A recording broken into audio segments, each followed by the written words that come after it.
of Philadelphia. I'm Bruce Buffer. It's time for the Anthony Gorgano Show. Good morning. Good morning. Good morning. Good morning.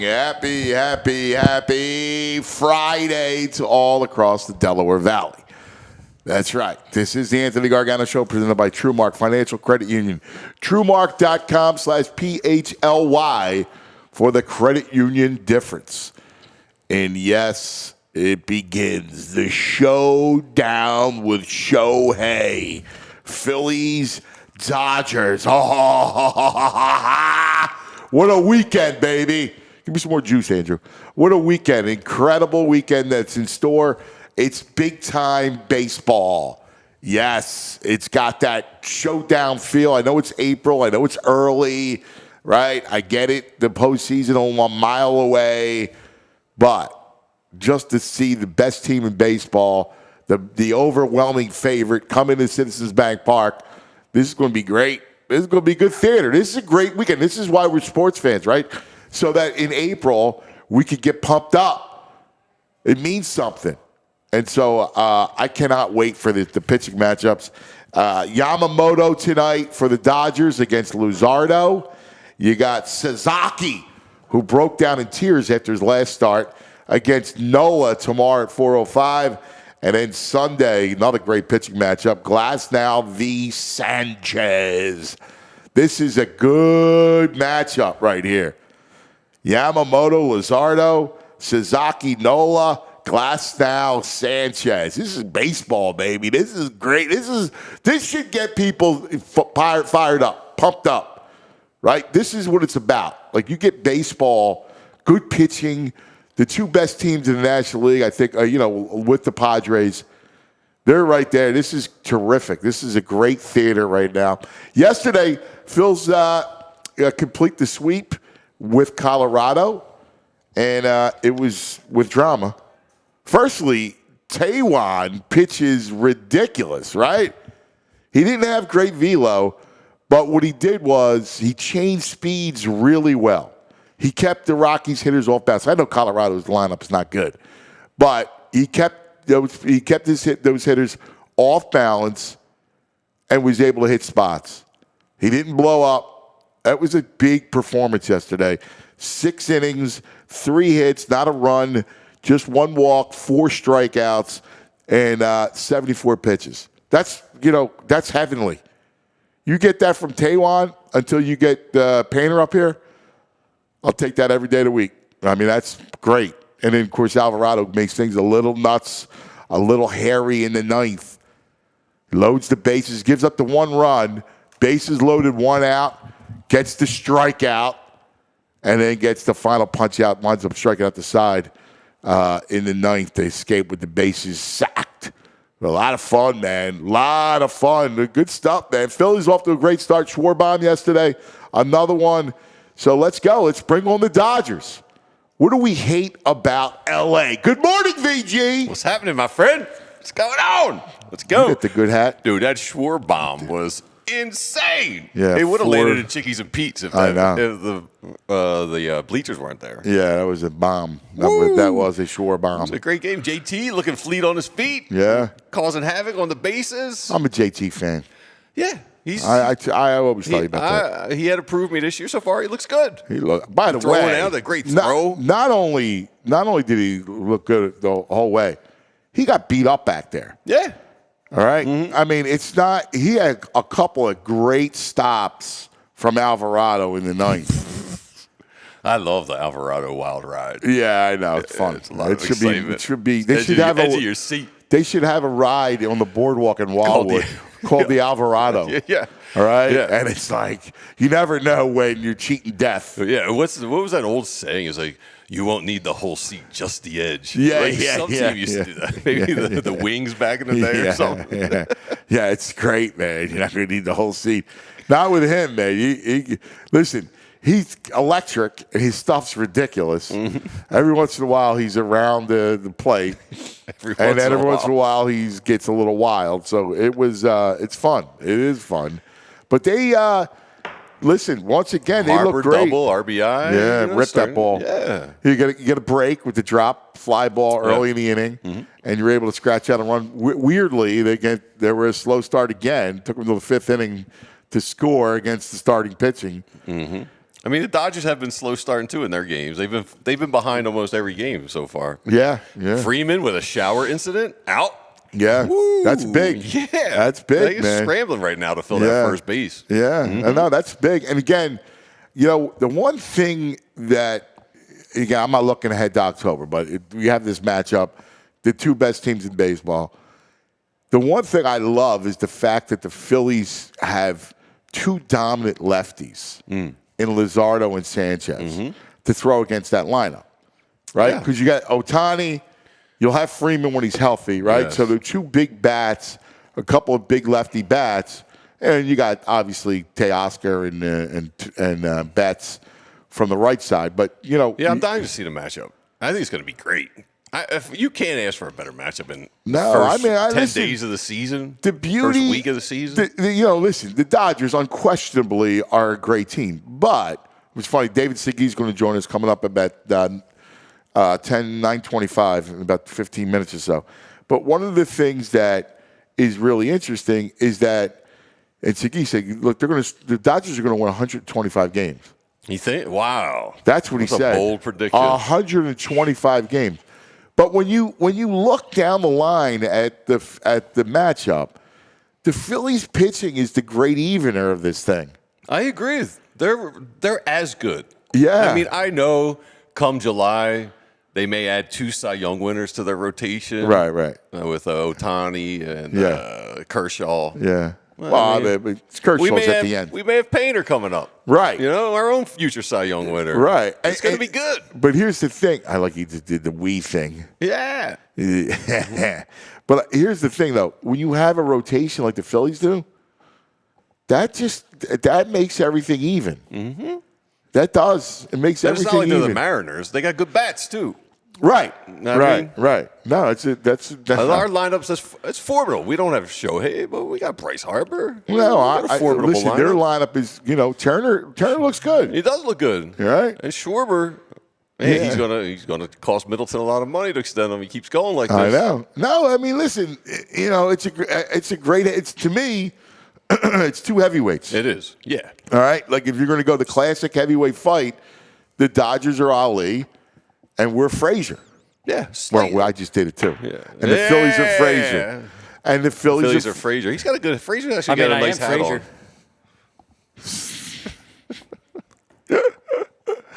But they are. They're Joe Frazier. And Joe Frazier beat Ali. Yeah. And Yeah.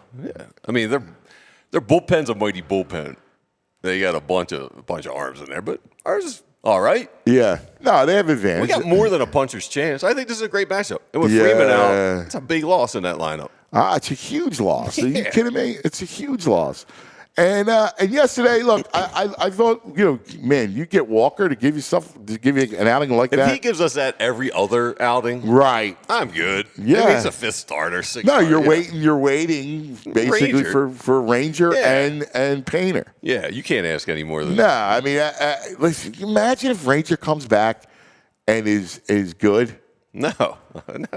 Imagine where that rotation, how deep that rotation is, and then once you get Painter. Yeah. Suarez gives you a great bullpen ad. See, the great thing about where you're at is in a playoff series. Yeah. When you go, if it's a 7-game series and you go 4 starters, you would go Wheeler, Nola, Luzardo, and whoever's the hottest one, right? Sanchez. Yeah. If you you have the first two, and then it's who's hot, who's healthy. Luzardo, Sanchez.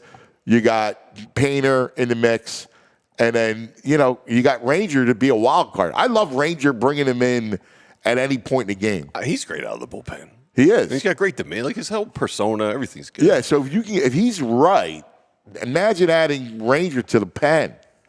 Yeah. I mean, if you can get what Taiwan was when they brought him here, If you get that out of the pen too, I mean, Well, yeah. I mean, I'm not. look at this. He's actually stopping by. I might even get. Oh my God! Whoa! Who's this? Whoa! Is this one Johnny Marks? Anthony Gargano, hello. Hello, Good Johnny morning. Marks. You How are pumped you? up for the showdown with Shohei? I am. It's palpable. I can't wait. This is You're a great Phillies man. This is such a great series. I heard you guys talking about Taiwan, and I said it earlier. They can be picky because, at this point, especially coming off a back injury, I don't think you can rely on Ranger Suarez as being he's going to come back and he's going to start for the rest of the season. Right. Using him as a multiple inning weapon or a high leverage guy at any point during the game could really, really help this team. You remember how the White Sox were using Crochet at some point? Like they all, and they've done that. Like you're going to take a guy and you can be a multi. I like the weapon that you did.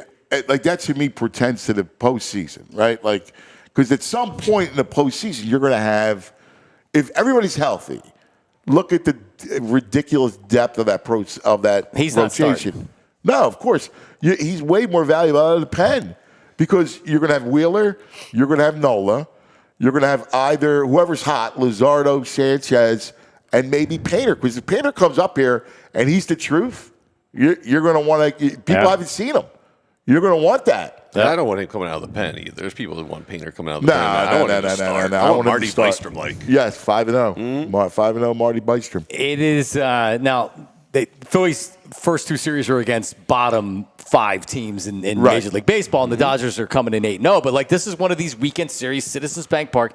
Man, like there was a little bit of silliness going on with Philly fans coming into the season with not being excited and things like that. Like I understood it. I wasn't necessarily subscribing to it, but this team's starting pitching and their lineup, they're doing exactly what they should be doing. Hitting home runs, beating up on mediocre to bad teams. And now you got a weekend series against the Dodgers. Let's freaking go, man. Yeah, amen, brother. And look, I was saying it earlier, like this is why we're sports fans, right? Like we're starved for a meaningful game. And I know it's April. I don't care. It's the showdown with the best team. Maybe a historic team. We have David Segui coming up on at 9:25, right? So I was texting with Segui last night, and he said Dodgers are going to win 125 games. Right? Like, I mean, that's historic. Yeah, 116 by the Mariners, but they were a better regular season. They obviously didn't even make the World Series. But no, this team could win 125 easy. They're that good. Yeah. And so they're coming into town. It's early April. We haven't had a meaningful game since the Super Bowl. Yep.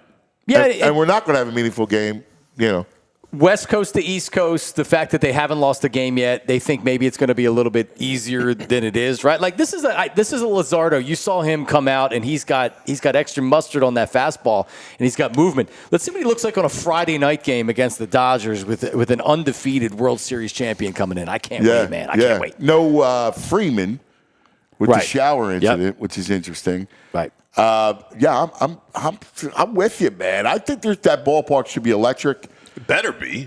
I mean, I'm going to try and go down tomorrow. Yeah, I mean, we always rise to the occasion. But it's April, and like even a Friday night game, it's not as kids aren't out of school yet. People are still. But it's Friday night. It's not a school night, right? Like this is a night where you go, hey, if you were waiting to come, waiting to go down, like you went to the opener on whatever, and then you go, Dodgers. I mean, the Rockies last 2 nights.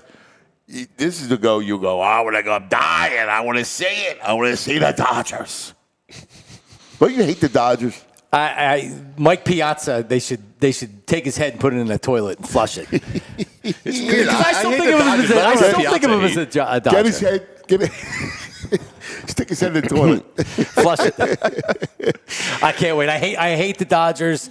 Tom has sort of hated the Fanatics so much. Oh, yeah. Hated him. And he's a local guy. But you hate the Dodgers. You hate everything about them. Hate them. No, I mean, this goes back to, we've had a great, rivalry with the Dodgers. Like, you think about the moments.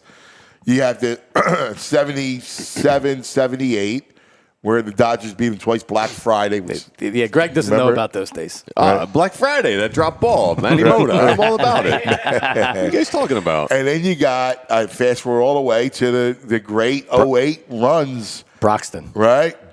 J-Roll. I mean, that was it. Get me to the plate, boys, and all that whole era. You're right. Anthony, I'll never forget talking to Charlie about it. Anthony, Broxton, I'm going to isolate Stairs on Broxton. When Broxton and Stairs hit that fastball, Anthony. And Stairs was sitting on a fastball. Yes. Boom. He told me before the series that would be the matchup that he would go to. Chills. Right? I mean, great stuff. And then, fast forward, even during the 20, even though they weren't, the Dodgers were always around, buzzing around, and the Phillies were this whole Philly LA thing is pretty cool. Yeah, it is. All right, enjoy. Good weekend. Yeah, you too. Great to see you. My man. How's the pelvic floor today? I have to go to the bathroom so bad. So I have I have to. I heard. I have to pee a lot. Yeah, I heard. So it was 37 minutes after, and I was thinking live on the air speaking, man, I really got to go to the bathroom. So okay, still haven't emptied my bladder, but I'm working on it. Okay, good. Got Kegel exercises last night. I'll be good tonight. We'll be good. Okay, all right. Yeah. Strengthening my pelvic floor. Yeah. We're gonna ask Baldy about these Kegel exercises in the pelvic floor. Does see he what know he about says. it? We'll see what he says about this. I didn't know we had a pelvic floor. I had no idea. YouTube. I learned. Just be careful when you're searching From that on you. YouTube, what it does to your algorithm. I'm not getting as many Phillies highlights now. Yeah. I'm good. I don't think I'm going to search that, okay? I'll pass on the pelvic floor thing. All right, peace out. Enjoy your bladder emptying. Maybe we don't want him stopping by. I thought we did. Johnny Bladder. Johnny Bladder. Oh, that's fantastic. Who is the Dodger when you think Because for me, it's Ron Say. Yeah. If I So he hate them doesn't all. know. I mean, there's a whole generation has no idea what we're talking about. The Ron Say was a guy. You send a picture to Andrew. Yeah, I'm going to try and find a good Ron Say picture. They called him the Penguin because he looked like the Penguin. He was so looked irritating. like a penguin. Yeah, he was. But to me, the guy of that team, and then we'll modernize it. But that team. I know where you're going, I think. Where am I going? Handsome first baseman. Steve Garvey. Big Popeye forearms. Steve Garvey. I hated Steve. He was like an all-American, Steve Garvey. I hated him. Stone jerk off. I couldn't stand him. I hated Steve Garvey. His hair is always perfectly done. Right. He was the opposite of Philadelphia. He was so Hollywood. Yeah, he was the opposite. But if you go back to those teams, those other Dodger teams, I mean, I think about the Dodgers. I think Oral Hershiser. Oh, yeah. Who was from Cherry Hill. Oral surgery. I forgot he was from Cherry Hill. Yeah. That was during that Kirk Gibson home run. He was, that era. And then, you modernize it. And then, you got Manny Wood, right? They get Manny Ramirez as you go through time. And then Kershaw. Yeah. And Kershaw, I don't know. I hate him, but I love him because he's choke artist in big games. Well, in the playoffs, right? Yeah. I mean, he always did. Who is that? I got to call up that 08 lineup. When that Dodgers 08? Dodgers 08 lineup. Let's see. I'm trying to remember who was there during that era. There he is. That's the Penguin. Does he? He looks like a penguin, doesn't he? Yeah, he's got penguin style to him. He looks like Right. he's 5'4". Yeah, squat. yeah. Waddled. Yeah. He waddled too. Yeah, he's a waddler, I can tell. He's people look like animals, and he was one of those guys. We all, Yeah. I'm probably a meld between a gorilla and a bear, right? If those two, I'm probably an emu yes, or a giraffe. Yeah, you're an emu. You're definitely an emu. You know that commercial with the emu? Yeah. The flightless bird? Yeah. That's you. You're Big a and flightless tall, bird. Yeah. You got the emu nose. Yeah, VG's a goat. Emu nose. Oh, he's definitely What's an emu nose. He's got the face like an emu. And you're definitely a goat. You definitely got goat. Oh yeah. Oh man, Yeah, I like you're- the goats. you're a- nothing wrong being the goat. No, you are a goat, but you're the animal, not the G, not the. So this lineup's got Matt Kemp, James Loney, Andre Ethier, Yeah. Russell Martin, Jeff Kent, Juan Pierre, Blake DeWitt, Manny Ramirez, Casey Blake, Rafael Furcal, Nomar Garcia That's Perez, right. Andrew Jones. Furcal. I hated him too. He was a pint-sized, little slap hitter. Brad Penny. How about and that was that team? Yeah. They weren't any good. That's not a great lineup. No. The rotation was Derek Lowe, Chad Billingsley, Billingsley, Hiroki Kuroda, Yeah. Clayton Kershaw, Brad Penny, Yeah. That wasn't that good. Chan-Ho Park. And who would they get? I thought they had somebody else. I don't know who I'm missing. Greg Maddox actually pitched 6 games that year for them. In 7 09? games. Yeah, it's In the 08? 08. Yeah, the 08 team. The team that, wow, that's wild. All right, we got lots to get to.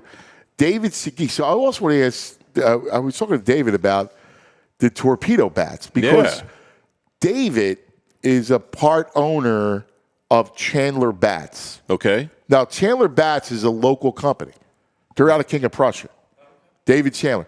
He said, I didn't know this. He said that he's been designing these torpedo bats that they've been around. They have? Yeah. And this is the first time they've been in the major leagues? No, or? he said, we're going to clarify, but he was like, no, they've been around for a while. Huh. Yeah, it was interesting. It was just that they moved, the way the design was a little more unique, but he said that they've been making these things. Interesting. Maybe because it was New York and they had all those home runs. Maybe, yeah. And, I guess Ellie De La Cruz went nuts with it. Yeah. But then they went 3 games of getting shut out.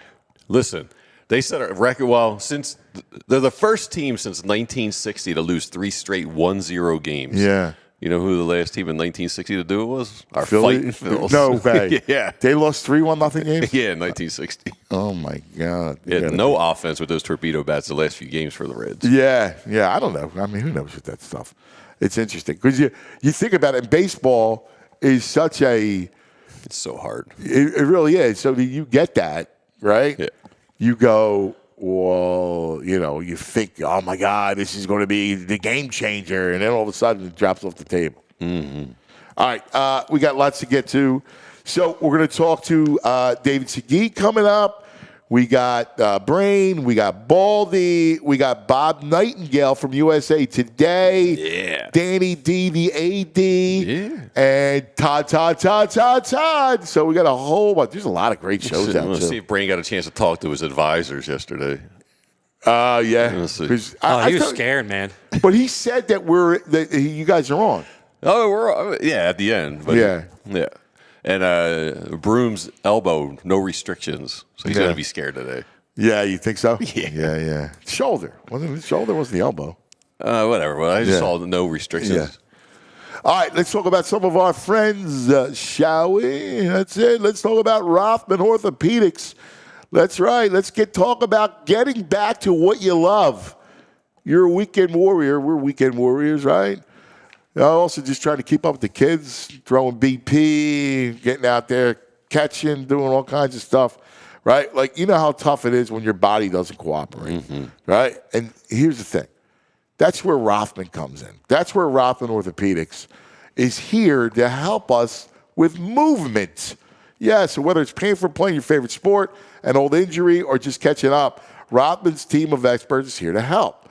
Now, they do evidence-based care, a mission to restore your mobility, to get you back on your feet and back to doing what you love. And the other thing that Rothman does, right, they have a team for each body part.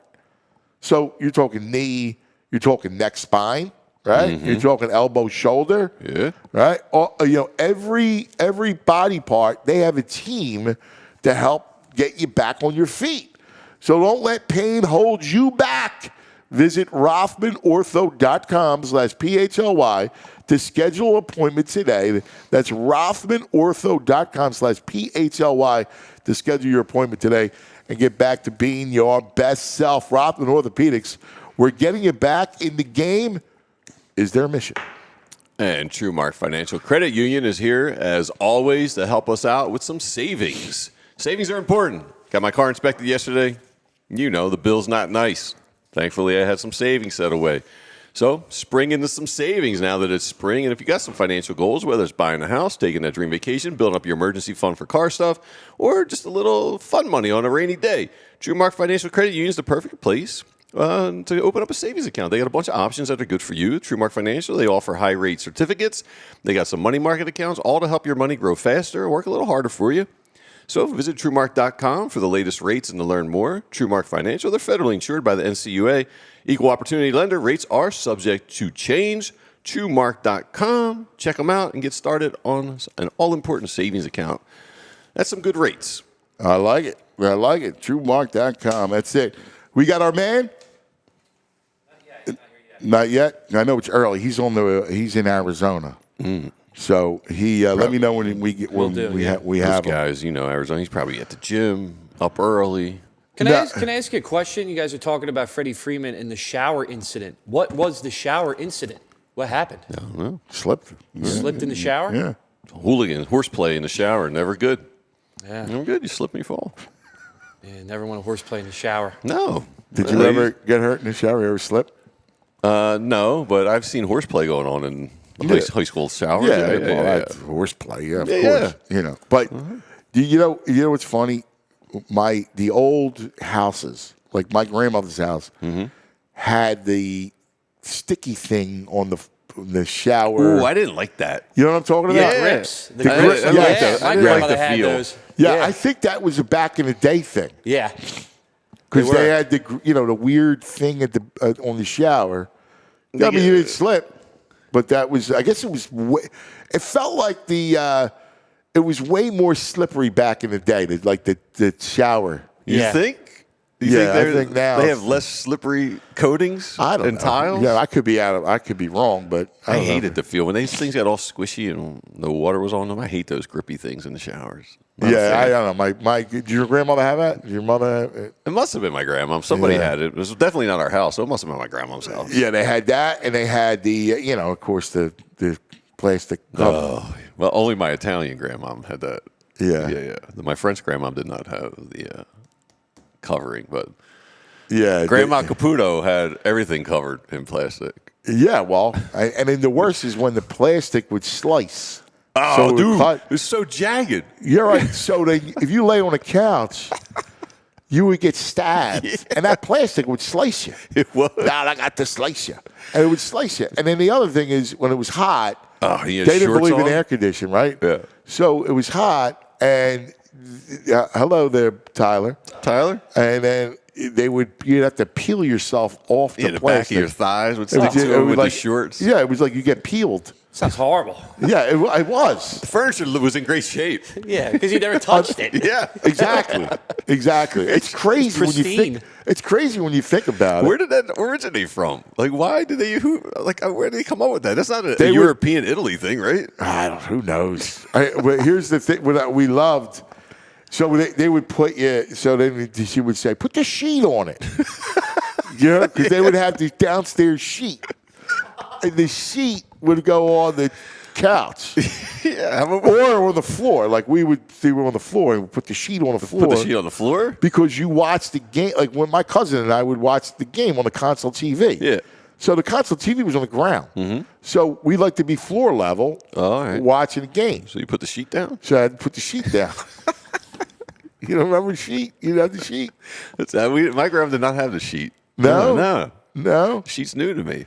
Was there carpeting? What's that? Yeah, there was carpeting. You put the sheet on the carpeting? Yeah. It's a very handy sheet. Yeah, the sheet was Multi-purpose sheet. It was a great sheet. It really was. It was especially the summer. It was cool. The sheet, right? Like so, you like the soft. Yeah. The sheet was it. Text him. I just texted him. All Yeah, right. yeah. He just texted me back. He said, "Give me 2 minutes. He'll be here." Okay, good. Yeah. All right, good. Because I'm going to talk about this. I'm fascinated by this series. I can't wait for a real interesting game. I don't know about you, but the only games that have been interesting to me have been the tournament. Like Flyers, I love watching the Flyers, but that's just I watch Meatlocker. Yeah, they're fun to watch. I literally watch them to watch Meatlocker. Yeah, I have been watching. I watched most of the Dodger Braves series just because, it's meaningful. It's fun seeing the Braves lose. I was enjoying that. Yeah. I'm up for it. This is for real now. No, it's great theater. And it's set up perfectly. If the Phils would have came in here, 3-2 or 2-3, they're good right now. 5-1. Yeah. Yeah. No, they're good. They're Yeah, a club, it's a man. perfect lead up for this. Yeah, no, this whole thing should be just great atmosphere. I love that play. You talk about it all the time because you live down there, and it's the best. It's the best ballpark. I never thought, You don't even. I don't feel like you take it in though. You're probably serious. I mean, I pay attention to the game, but I got to do one stroll around. No, I don't walk Yeah, around. you don't do the stroll around. Do one inning and stroll Do around. the concourse. Yeah, you No, got I to walk don't, around. I don't keep taking my eyes off the field. Yeah, I know. Yeah. I can't do that. Yeah. In fact, it drives me nuts. I take the kids, and Yeah, they want to. they want food Sure. constantly, right? You got to go. They want to go to the yard and whack a wiffle ball around. They or get no? the pizza. They get the, whatever, That's what you do. right. But it drives me nuts. I'm like, all right, can you wait till the half inning's over? I'll try to time it. Like if it's 7, 8, 9 coming Yeah. up, then I'll. You're not an app guy. You can get it delivered to your seat with the app. Nah. People in front of me do it all the time. Wait, Do you they? can? You can actually Yeah, do that? people in front of me get like Shake Shack delivered to their seat, and I had no I think idea. mango and mango pizza to their seat. Yeah, you can do it. I don't know how to do it. But DoorDash in the ballpark. It makes sense. I mean, it does. Yeah. I mean, I did it at the Flyers Says game. a lot It was about great. Americans. Yeah, I can't. Like, there's some expenses that I just can't bring myself. Like you with the DoorDash. Yeah, I'm You guilty spent of that one. $25 for like a stupid. He gets his coffees For delivered here. coffee and a sandwich, breakfast sandwich. And Yeah. it costs you how much? 25, yeah. Yeah, $25. That's in a pinch, though. I'm not doing that every day. $25. for breakfast. Are you crazy? Yeah, you go to Park, sit in Rittenhouse and get a breakfast for $20. Right? Like that's nuts. Yeah. I'm guilty of it. I know. Yeah, it's but it's a bad thing. that's terrible. And there's like a microwave breakfast or a sandwich. You get it from like a Dunkin' Starbucks. Donuts. Yeah, Yeah, it's Starbucks, microwave. yeah. It's a microwave yeah, breakfast that's sandwich. slop. You get that slop and a coffee for $25. Yeah, I know. He's hydrating. You out late last night? Nah, just hydrating. Yeah. Got to keep it going, man. Coconut water. Coconut water. Good hat though, Fraser. We give you grief. That's a good hat. Thank you. I appreciate That's a classic Phillies hat. Yeah. Can they see you? No, they can't. Well, put yourself on so they can see your hat. It's a good hat. I got Segui coming on. All right, we got They probably Segui. want to see him more than me. Yeah. Well, I'm dying to see what Segui thinks The about Freeman the thing's actually being called a shower mishap. shower mishap. I wonder if Segui's ever had it. I have to ask him. Seggy's serious dude. No, I know. I don't think so. Yeah, I don't think he's goofing around in the shower. No, I don't think. There he is. There's my man. Yeah. There he is. Hey, Welcome morning. to the program, the great David Segui. Segui! Hey, can you hear me? Yeah, we got you perfect. We got you perfect. What's this shower thing I just caught? What was that? Freddie Freeman is out tonight because he got hurt in a shower mishap. Okay. And they do some interesting antics on the field. I'm curious as to what kind of is that like pass the soap bar around the shower without touching with your hands? Kind of thing?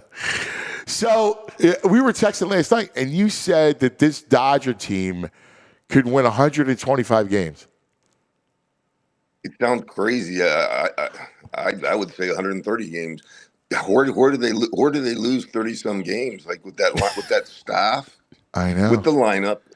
I mean, there's been stronger offensive lineups. They have a very solid balance to their lineup, but offensive lineup. But you just look at the pitching staff, starters, and then their bullpen. Like, where do you beat those guys? Where do you beat those guys out of a four game series? How do you win more than one game? Right. If one game. How does that happen? It'd have to be a really, really off night for a lot of people because their depth is ridiculous. So how does that play in, like, because baseball is such a marathon, right? Like, it's just impossible to be up for every game. You're saying, and it's true, that because they have so many guys and because part of their team, they have bats, they have a great rotation, and they have a ridiculous bullpen. So at some point, they're going to pick, one of them is going to pick the other up, part of the club. Right. It's. I mean, there's going to be there've been a couple games. I've watched a few of their games where they're not scoring runs. They'll score 1-2 runs in the first 5-6 innings. You look like, okay, you got a chance. Right. You got a chance, but that's going to require the opposition to keep shoving right on the mound. You can't give them a break. and then they score two more runs and they win by they score 4 runs and then they wind up winning a ball game that a lot of other teams probably wouldn't have won, but their depth on the mound allows them to have a day where they're not swinging the bat so great and still win ball games. It's an embarrassment of riches, honestly. Like they have more starters than they could fill up two teams. Yeah, starting rotations with the guys they got. Yeah, and it's interesting. The Phillies are as sneaky with the rotation because if you think about it, Wheeler, Nola, Luzardo looked great. Like, he looked terrific. Yeah. Sanchez, who his stuff is, he's scraping 97, 98 now, right? And then you're going to have Ranger come back. He's got a back thing, Suarez. And then they got this kid, Andrew Painter, who is their top prospect. He's number, what is he, 12, 13 in baseball? He's got an electric arm. He'll be up right around July, August. Walker pitched fine yesterday. Yeah, he pitched good. I mean, and then they got a pen. So I think they're the two titans. The Padres, obviously, too. But these two teams are the two titans of the National League. Yeah, they're probably on paper for sure the best two. I think the best two teams. So this series is gonna be really, really exciting to watch. I mean, obviously the Phillies aren't going to be intimidated by them. Their personality, the chemistry of their team, the guys that they have in their lineups aren't going to be intimidated by the Dodgers just because they're the Dodgers. I mean, I don't think very many teams will be. It's just they do have like Kirby Yates out of the pen. That's kind of a sleeper addition. Yeah. That dude's almost unhittable. Like watching him throw, it's amazing. How he just carves through hitters, and then the big closer. They brought in what's Tanner. Yeah. It's like it's amazing. Like how do you even get to those guys? How does the Scott even get saves? Like how many times are they going to be winning by 1 or 2 in the 8th and 9th inning?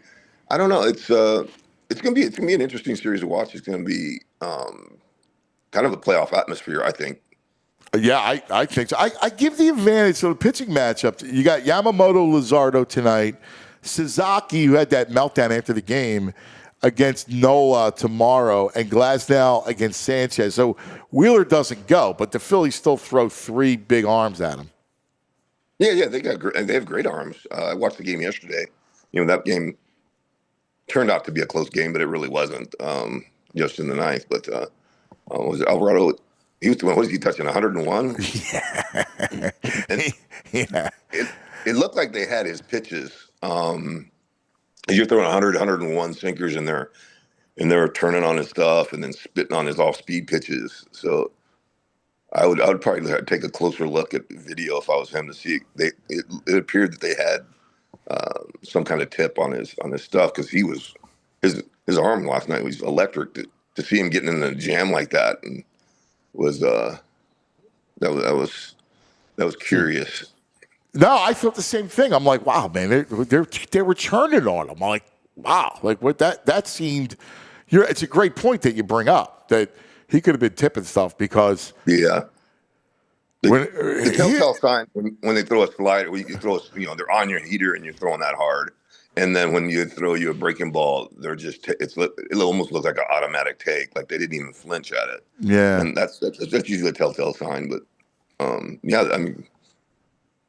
Arms wise, yeah, you guys rush out, run out, a long list of power arms, and it's going to be interesting to see. It's going we talked about this last year too. For the Phillies, it's going to probably come down to making fewer mistakes, catching the ball, not giving the Dodgers extra outs. They capitalize on teams when they start making mistakes, an extra out here, extra out there, and then boom, one big hit. And then they create momentum that way. What's nuts is that the Braves had the lead in I think 3 of those games. I think it was 3, and You know, they just come back. They're just too, like you said, they're so good that at some point they're going to break through. And whatever lead that they give up is not insurmountable. It's only a run or two. Yeah, I've never been a Dodger fan, but I will tip my cap to whoever put this roster together.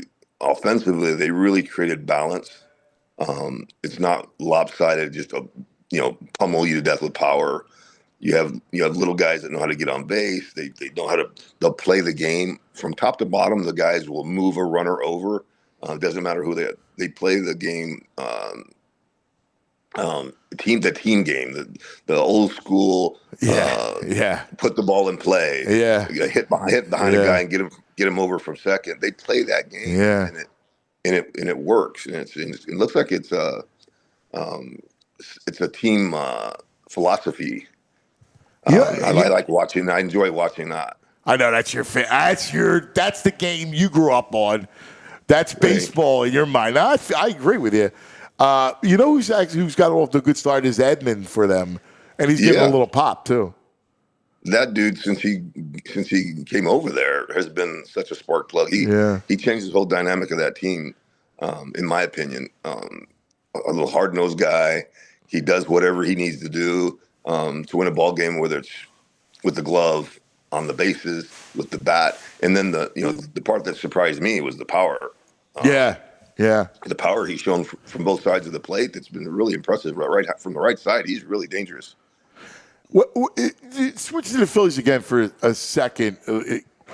What Wheeler? He's 2 starts and he's freaking unhittable. What is it from a hitter's perspective that makes Wheeler so great? I've never faced him, but it looks like his ball's heavy. Yeah, it's like that. It's like the Doc, like just how it was. Mm-hmm. It's the same thing. Heavy ball, Doc. I said the same thing early in the week. I said the same exact thing, Zach. Yeah, it feels like even when you barrel it, it feels like it's knocking the barrel out of your hands. And he uses both sides of the dish, and he comes after you. When a guy has that kind of stuff and he's aggressive attacking the hitters, you put the hitters on their heels a little bit. He understands how to carve up a hitter. You got to get him on the front side, get him on the back foot. Just rock you back and forth so you're never in balance.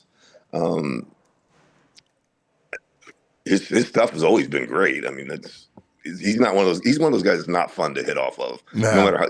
He's just not a fun at bat. I mean, that's the thing about him. Like I was just marveling about him. The two guys, it's amazing. Besides Bryce, obviously, but they bring over Wheeler, who was hurt with the Mets, right, and becomes this incredible, dominant Cy Young force. And then Schwarber, man, dude, all he does is hit big home. Another one yesterday. Yeah, when he first came up, there was a lot of hype on him, and I didn't really see it.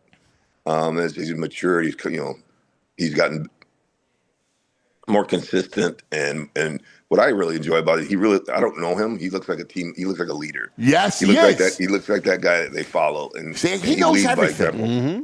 It's amazing how perceptive you are. That you're watching 2,000 miles away, and you're going, "That guy's a leader." And you're spot on. He's a huge piece. He's probably the number one piece in the clubhouse. Yeah, you can see that. You can see they follow him, and he's not that vocal, real loud guy. But on the field, it doesn't look.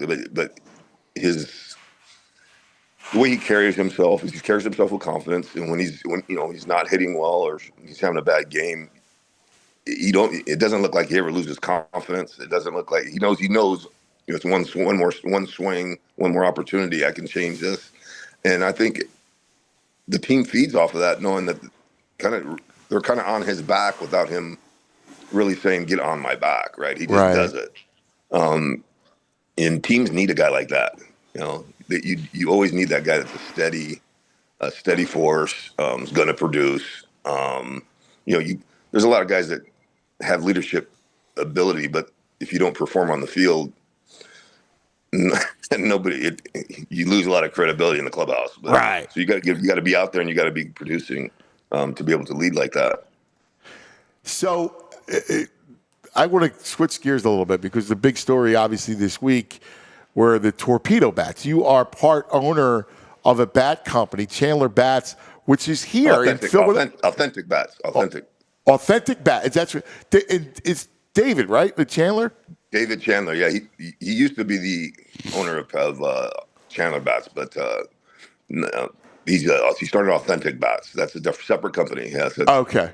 And that's the company you're in with, right? Yeah, Authentic. Which is out of King of Prussia, which is here, which is in our backyard. Hey, did we lose him, Andrew? Oh, there we go. So, there. Okay. Yeah. So, we're fascinated by this story. You said something I didn't know, that he's been making these types of bats in the past, right? Yeah, Dave's kind of like a mad scientist in regards to bats. So, and I was always a bat nut when I played, and then afterwards getting into the bat business. I mean, I was part owner of a couple companies, but so we would always tinker around with how would this work. And he's talking more on the scientific side. I'm talking out of a baseball player's feel. So it was probably back in. Gosh, I was in Kansas City still then, probably 2010-ish. Wow. Or he had designed bats. They're very, very, very similar, almost identical to these, just by tweaking what they call the transitions, where the barrel falls down goes from the handle label and then it starts bubbling up. That's the transition. It's simply by pinching the transition, making it tighter, smaller, or filling it fatter. You can change the whole feel of the bat balance-wise and push. Like right now, the big thing the last few years with the players is stretching the barrel, where the barrel's longer, right, than our traditional barrels that we used back in our day, which creates a more balanced bat. It doesn't have as much whip in the end of the swing, but it carries square longer through the zone. So a lot of guys like that. This was simply just beefing up the bat, moving some of that mass from the tip of the bat a little further down the barrel. Kind of a wedge. It creates kind of a wedge barrel. And that bat's been around. I mean, Easton used to make a aluminum training bat like that. Yeah. I have. Yeah. That's right. You're not old enough, but those in my era in Little League, they used to be the wooden bats. They call them bottle bats. Bottle. Yes. No. Do you remember the bottle bat? No. Yes. It's the same thing. Yes, the bottle bat. Yes. Yeah. Wow. And they felt great in your hand. They swung nice, and then it, I don't know, for whatever reason, it went the way of the dinosaur, and the bat started changing, dimensions and shape, and then now there's nothing new under the sun. It just goes in cycles. Our bell bottoms will come back in style at some point. So.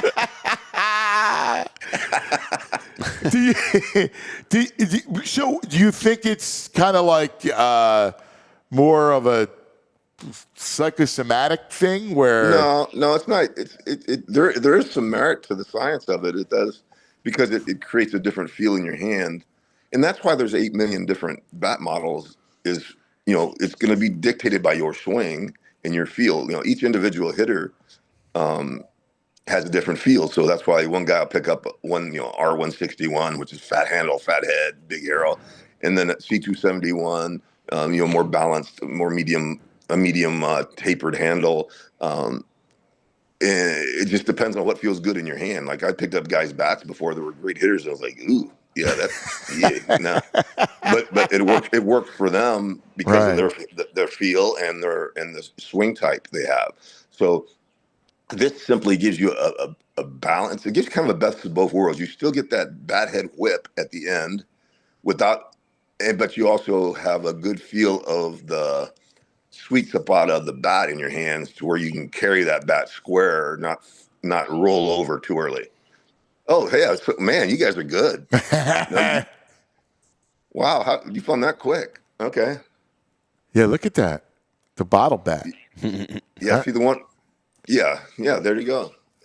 I remember there was a black box. For some reason, the White Sox, I think the White Sox used, a couple guys on the White Sox used it. Interesting. The way the torpedo bat goes, does it affect your plate coverage? Only because on the outside, it feels like you would be vulnerable to if they're going to pound the outside corner. Yeah, you would think it. I'm trying to think of the most heavy top end, like a C243 was real heavy end loaded, H238, M356, like Manny and Edgar used. Tony Gwynn was an H238, bigger head. It would appear that it would roll over on the outside pitch and start snapping off, right? But, Right. Because that mass moved down towards the label more, it actually will carry square a little bit longer than the traditional bat before it'll then whip. So that's what I'm saying. You get in the best of both worlds. You kind of get it's a balance. There's a balance there of the best of both worlds. It's pretty cool, but not all of them are the same. Like they're tweaking them, bat diameter wise. They're being tweaked per the. This is where the scientists came in. They're analyzing the swings of each individual guy. So all of them aren't cut the same. And what Dave does, and where his versions are actually, they outperform the ones that are currently out. The other companies, nothing against the other companies, but Right. He goes for density as well. So he chases density of wood, which is it's harder, so the ball will come off even faster. So he believes he can add another 25% of performance to what's currently out there right now. And the Yankees have his bats in their hands right now. He delivered a set last week, so Oh wow. so it's going to be interesting to see. It's The Phillies. Anybody in the Phillies swing authentic? not right now, but they probably will be shortly. Bryce has picked him up before. He's had him. We gave him to Bryce before a couple years ago, but we were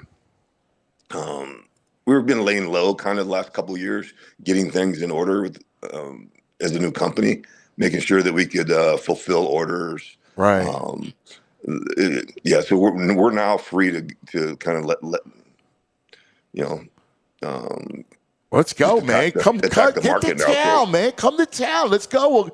We'll get a meeting. I'm actually going to be up in Baltimore next weekend doing a signing. I don't know where, but I might get up to Philly, see Dave. I'll holler at you if I get up. Yeah, please, let's do But it. Hey, we should sit down with the Phillies. You can with you guys coming back to get the lumber in their hands. I mean, that could work out. Let's get your little guy one cut and then have him test it out and see what he get some feedback from him. See what he says. Yeah, baby, I love it.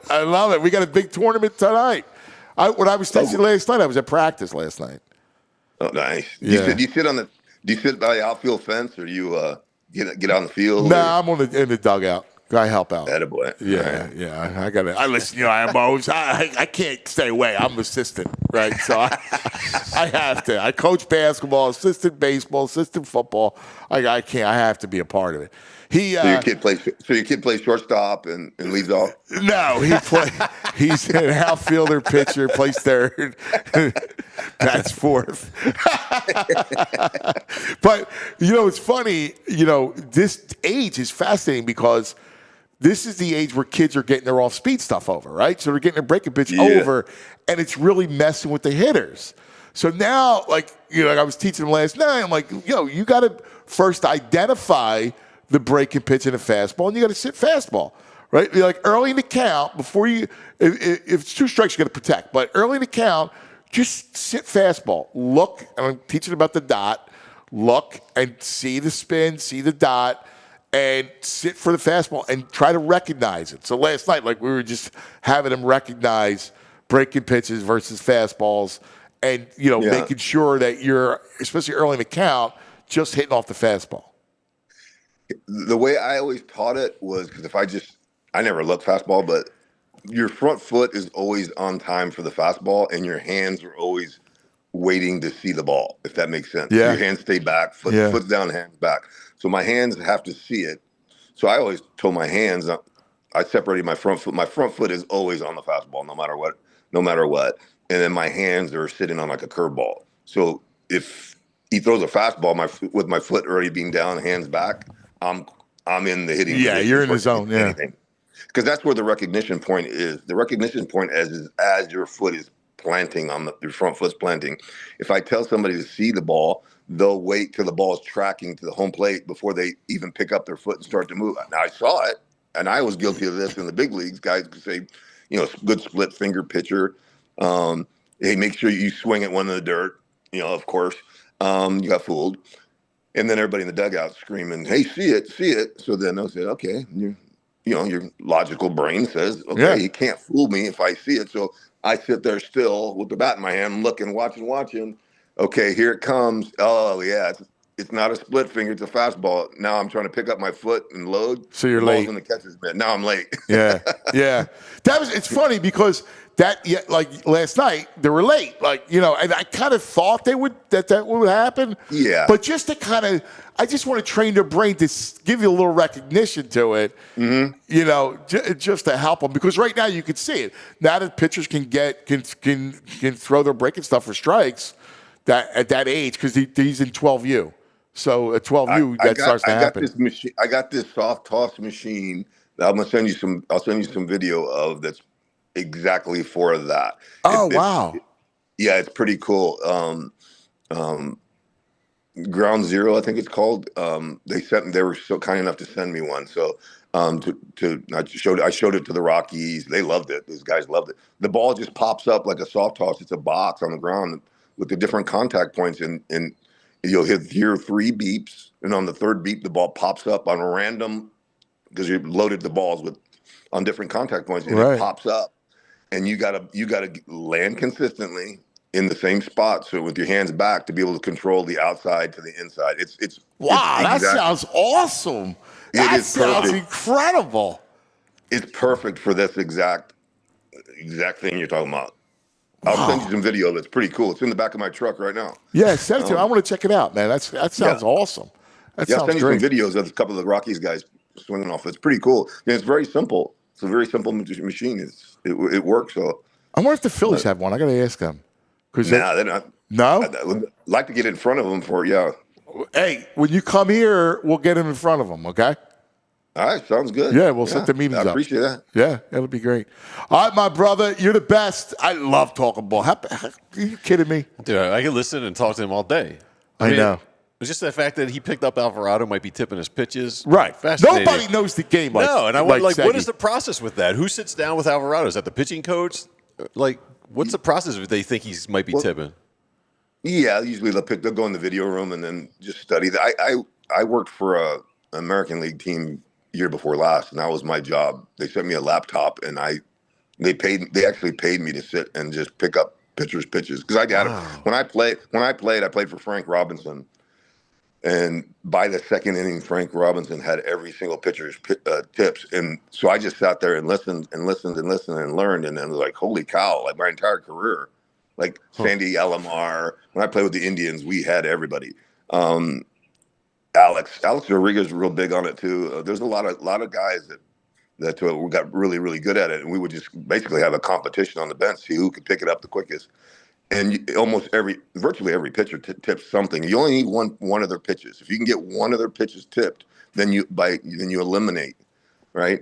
So it makes a massive difference when anybody with a dirty slider, a split finger. If I can find the split finger, he's basically ineffective, because I now go into take mode whenever I see that tip, and now he's just a fastball pitcher. It makes a huge. And then on the bases, guys will steal when they see the tip. Right. And they know it's an off-speed pitch. They're off and running. You can destroy a pitcher really fast. Wow. That's fascinating. You can totally see it. You can totally see how it. Yeah, there's different places you look. The glove, the angle of the glove, how far they set away from your body, the height they set up their glove, how far over their head they go. There's just so many. Some guys are so simple as mouth open, mouth closed. Right. Yeah, That's crazy. Yeah, it's crazy. That's awesome. I got to get you that gig with the Phillies, man. We need all the help we can get to beat the Dodgers. Yeah, right. My brother, you're the best. You're the best. Every time you're on, we learn something about the game. True. You are an amazing teacher of the game. Who's the matchup tonight? It's Luzardo Yamamoto. Yamamoto Luzardo. Yeah. Oh, that'd be a good one. Yeah, that'd be good. Yeah. And It's gonna be cool. I'm pumped up, man. It's April. It could be a it could be an LCS preview. Yeah. It's great ball. Yeah, that's actually could be. That's very likely, actually. Yeah. Yeah. I'm thinking that. 'Cause I don't think the Mets are gonna. Nah, they stink. Yeah, there you go. I love you, brother. Thank you, man. You're the best. I appreciate it. I gotta go make breakfast for Brock. Yeah. You're a good I gotta dad. put my apron on. I'll see you guys. See you, brother. You're the best. That's David Segui. Tell me you don't learn stuff. Nah, dude. He's The way Baldy talks about football, Yes. Segui talks about baseball. Yeah, man. Very cerebral player. It really is amazing. Like when you think about, the depth of which you go. Yeah, and how they go to get the advantage. It's Yeah. wild. All right, coming up, Baldy, and cannot wait. There's my main man. What is it, my brother? Danny D, the AD in the house. Come and hang out. In fact, you're going to want to talk. There's a big announcement coming later today. So, all right, let's take care of some business, and then we go to Baldy, who's in Colorado for the big pro day. I cannot wait to talk to Baldy and hear about that. Danny D, lifesaver with a coffee. I'm dying. You got me too late. I couldn't make it. Yeah, I know. Let's talk about Empire today. All right. So, household chores, household projects, nightmare for me. So rely on people you can trust, like Empire Today for flooring. Just like your favorite team needs a home court field ice advantage, your home needs a home floor advantage, and Empire Today can help get started. Because Empire Today has flooring experts. They're dedicated flooring professionals who focus on flooring every single darn day. We've been to those big box stores, they might have a flooring department, but the people working there, they might be in flooring that day, but yesterday they might be in plumbing. Tomorrow they might be in electricity. Or they might just be stocking light bulbs on another day. Not Empire Today, because all they do is flooring. Empire Today lives and breathes flooring, and they will be there with you every step of the way. It's a whole different ballgame. It takes a lot of the pressure off you. They also got cool flooring experts that bring the software to your house. Take a picture of the room that you want flooring in. They put whatever, if you can't decide between 2 or 3 samples, they can mock up the samples in the visual software, and you can see what it looks like in your own house. And with Empire Today, you also get clear, upfront, and all-inclusive pricing. Plus, this is super cool. You can schedule installation as soon as the next day if you got your flooring in stock, which is insane. So schedule a free in-home estimate today because some of the things are just better at home. PHLY listeners can receive a $350 discount when using the promo code PHLY. Yeah, $350. You heard right. Discount with the code PHLY. Restrictions do apply, so visit EmpireToday/PHLY for full details. Empire Today. All right, let's talk about Parks Casino, Street Road, Ben Salem. You can't get there. We'll tell you all about all the great stuff that you got to get and go see and hang out. You always got the Bet Parks Sportsbook online casino app. Bet Parks. Final Four is upon us. There's the Trash Man versus the Brain. Yeah. All chalk, baby. Who do you like? You like... Well, for me to win the pools I'm in, we need Florida Duke. You need Florida Duke? We need Florida Duke. If Yeah. Florida Duke's the matchup, I'm pretty much locked in. You're halfway You're locked in? You're halfway there. I like one of your picks. All right. He's like Duke. I think Duke... Listen. Houston's tough, man. Yes. They're tough. They're going to punch him in the mouth. Yes. See how they respond. Yes. I'm thinking the same. I'm thinking that sneaky, man. I think Overrated. Listen, I don't even like Houston, but They're tough, though. They're dogs and over there, I man. enjoy Duke. Like I love watching. I love Flag. I like the way they. I love the freshman kid is unbelievable. The other one, the forward. Yeah. I like Noble Proctor or something like that. Yeah. Proctor. I mean, I love that. I love that Duke team. But this Houston team matches up. They do when they guard, they pressure you. They're gonna make them earn it, man. They're not. It's not going to be 20-point game like they've been cruising a little bit. I think they're going to have a dogfight on their hands. Yeah, I do too. And I think you're right about Florida.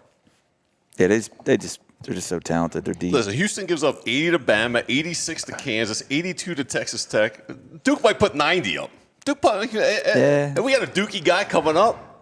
Who's the Dookie guy? Baldy. Baldy's a big The Duke great guy. Baldy. Yeah. The great Baldy. So, I'm duked up. Whenever you like it, all right, whoever you like, you bet it on the Bet Park Sportsbook Online Casino app. That's where you got it. And there's always another way to win besides just all the sports and the Phillies Dodgers. What's the line on Phillies Dodgers tonight? Phillies are plus 117, Dodgers minus 137. Phillies plus money with home. Luzardo. Run I like total the is Phillies 8 tonight. runs. Yeah, I like the Fightins tonight. Maybe Luzardo grabs his 7 Ks. What's his total? They don't have strikeouts up yet. Okay. All right, so check it out, though. And then, of course, you have all the slots that he loves. You have the online live dealer, blackjack, roulette, you name it. It's all on the Bet Park Sportsbook Online Casino app. New customers get up to $1,000 casino bonus back if you're down the first 24 hours. BetParks.com has all the details. Got to be 21 in PA, New Jersey, Michigan, Maryland, Ohio. If you have a gambling problem, please call 1-800-GAMBLER. All right. Now, this portion of the program brought to you by Rite Aid. RiteAid.com for the store and pharmacy nearest you. All right. The one, the only, Baldy.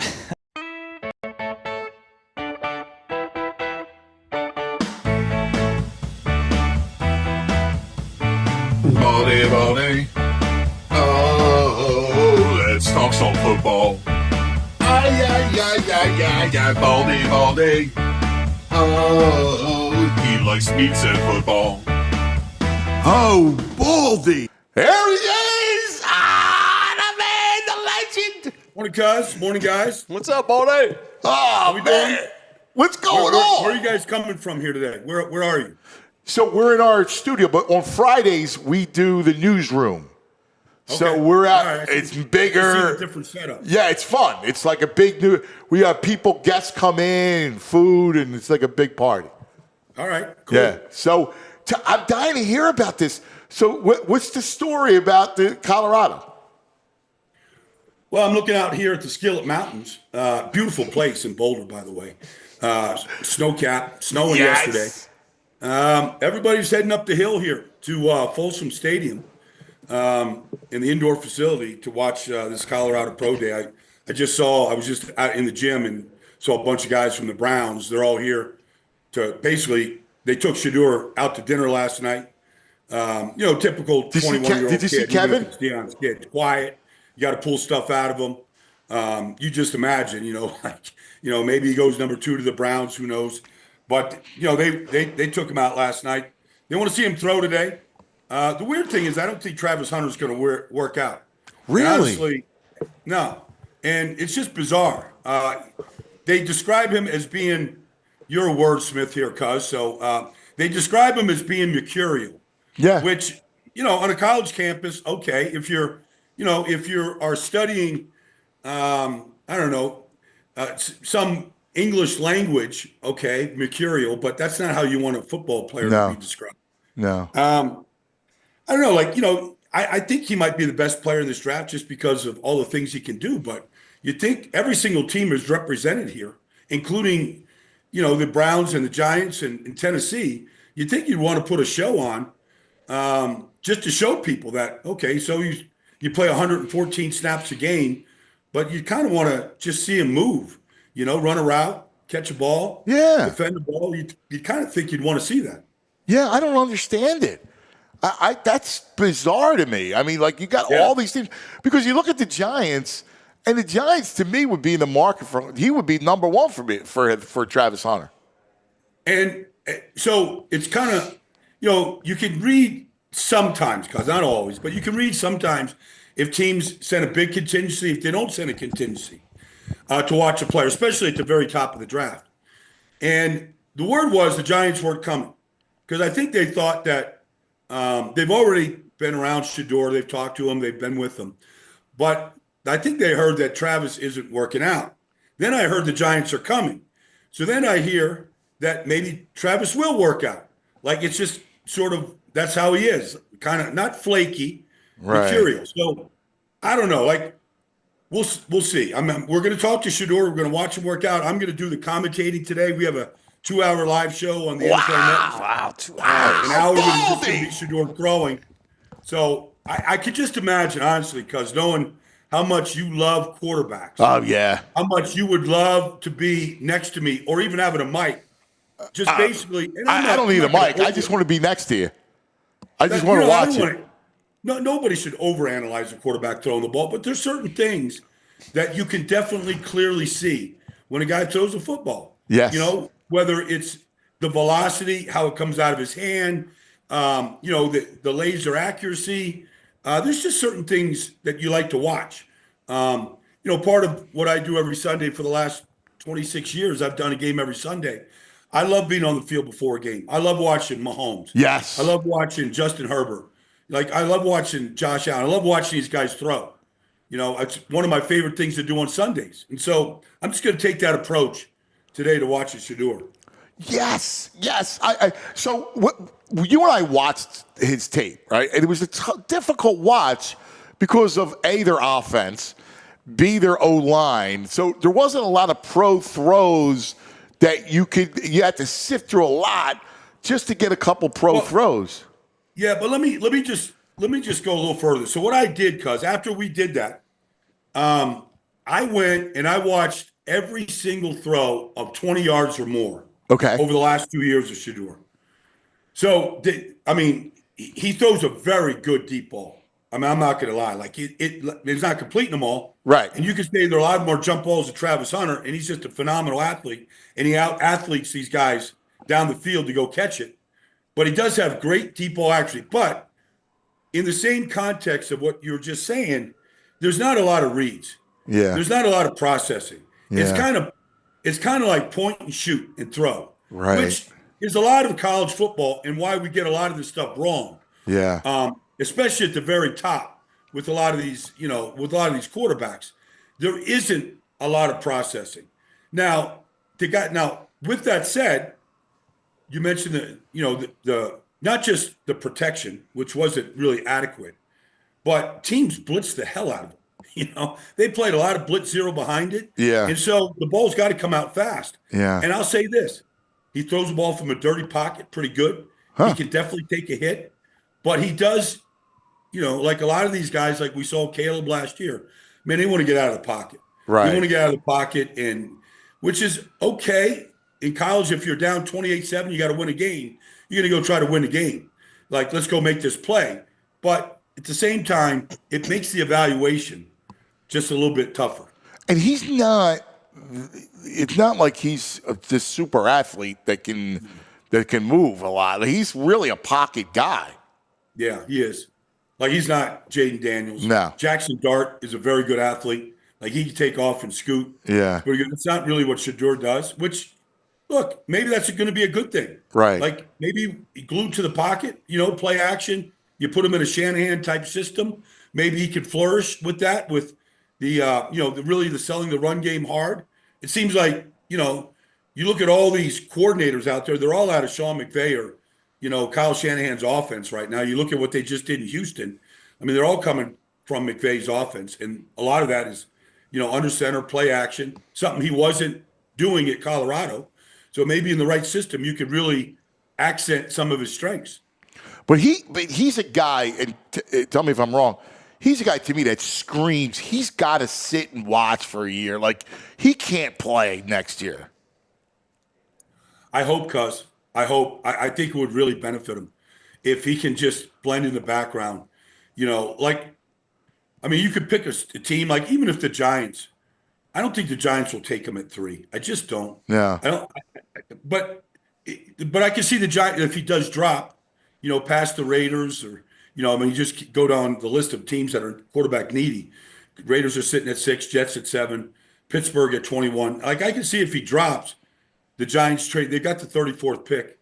I can see him trading back in and taking him and letting him sit behind Jameis and Russ Wilson for a year. I think that would benefit him. Or Pittsburgh if they signed Aaron Rodgers. I can see those being good situations for him where he could really learn the pro game, really learn the study habits necessary.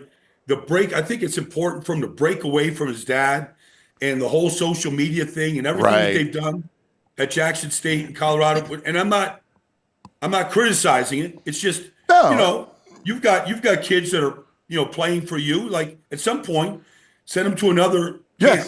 Let somebody else coach them. Yeah. I think it's kind of important to break away from that. Oh, totally. And listen, it was great. It was a wild success, right? It was. You know, look, Deion signed a $44 million deal, right? Like, it worked for him. They got a ton of attention for the school. It was a big deal. But you're right. Like now, all right, listen, it's the NFL now. You gotta just blend in, put that other stuff aside, leave the social media aside, and learn the craft. Like that's the next iteration for him. It's his learning the craft, becoming a real NFL quarterback. I mean, I'm with you. I think these teams, if you're the Browns, you can't play them. Like if you take them, you can't play them. Is there a chance that Jackson Dart moves ahead of him? There's a chance. Yeah, that's what I think. You love watching these guys against big opponents, great opponents in big spots. So I went back last night. I watched Jackson Dart in Ole Miss against Georgia. Georgia had, they've got 3 number 1 draft picks in their defense. Yeah. Just this year, but there's more coming. Yeah.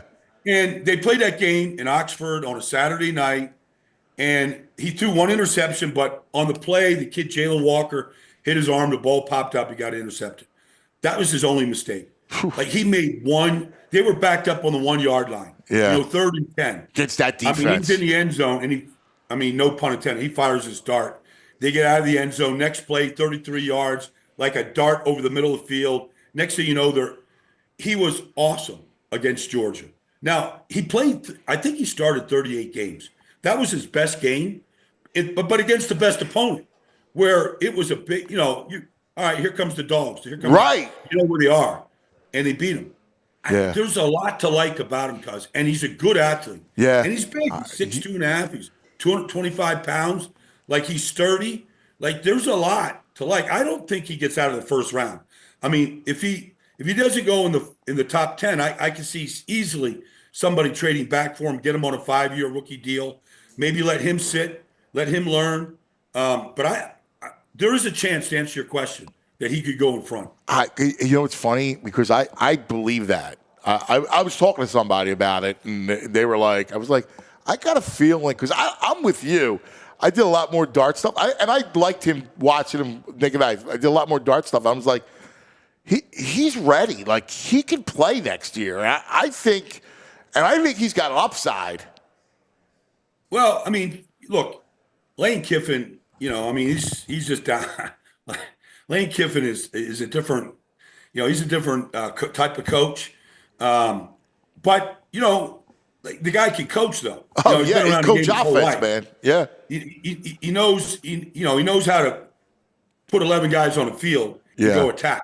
Yeah. I mean, you just look at his route combinations and some of the things he does. He's very, very creative in some of the formations, some of the things that he does. But, you largely stay healthy. You're productive. You got a winning program. Mississippi's on the map.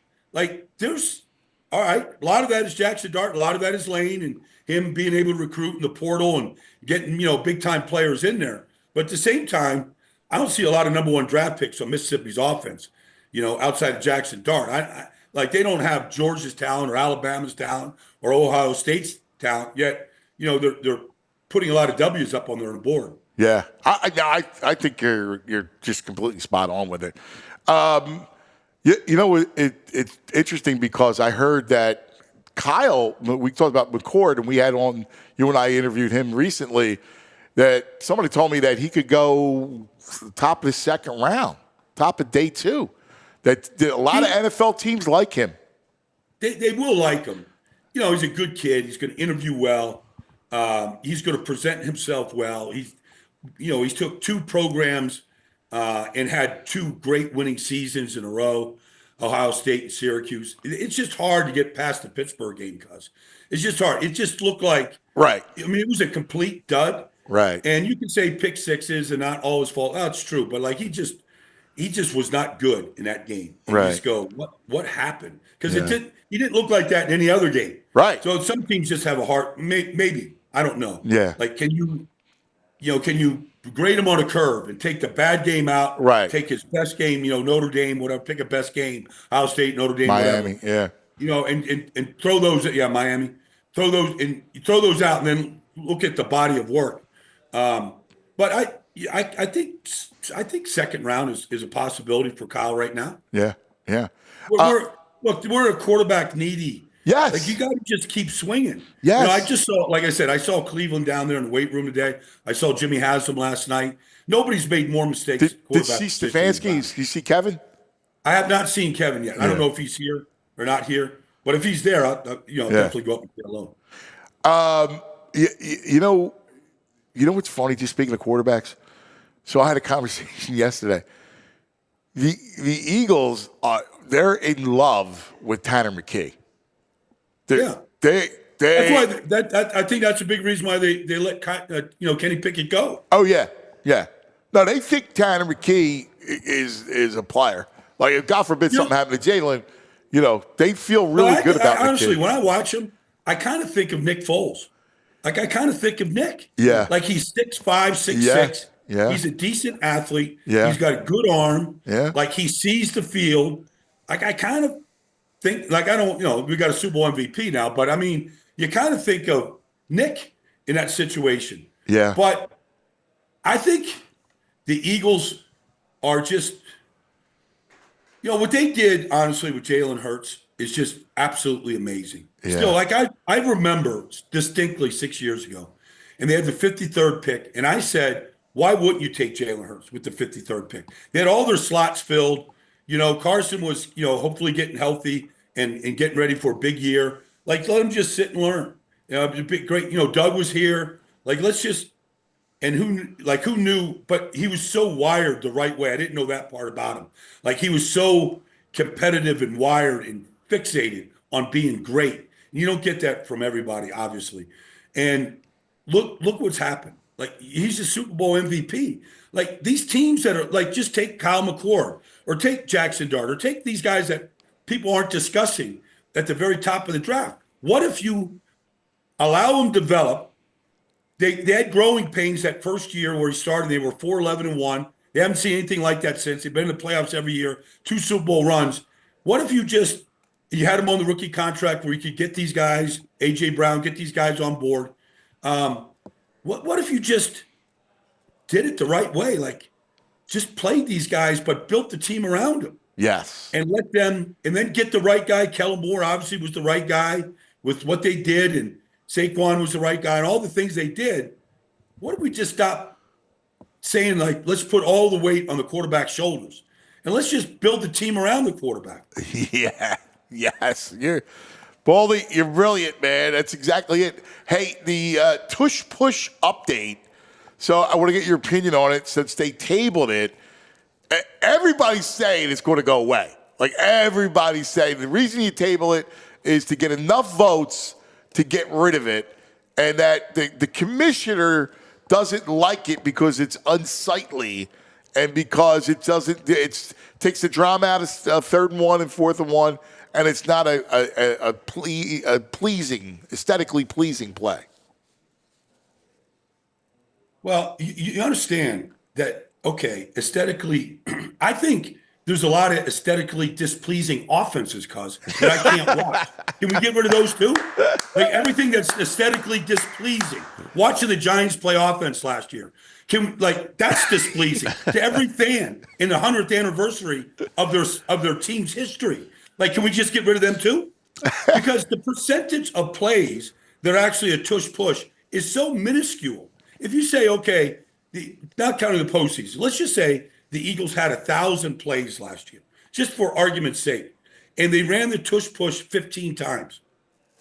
Like, the percentage is so small. Like, how about if we just said, well, let's just watch Saquon run the ball. That's about as pleasing as it gets. Can you overlook the 2 tush pushes a game that you might have to watch Saquon run, or A.J. Brown catch, or Jalen Carter destroying a right guard?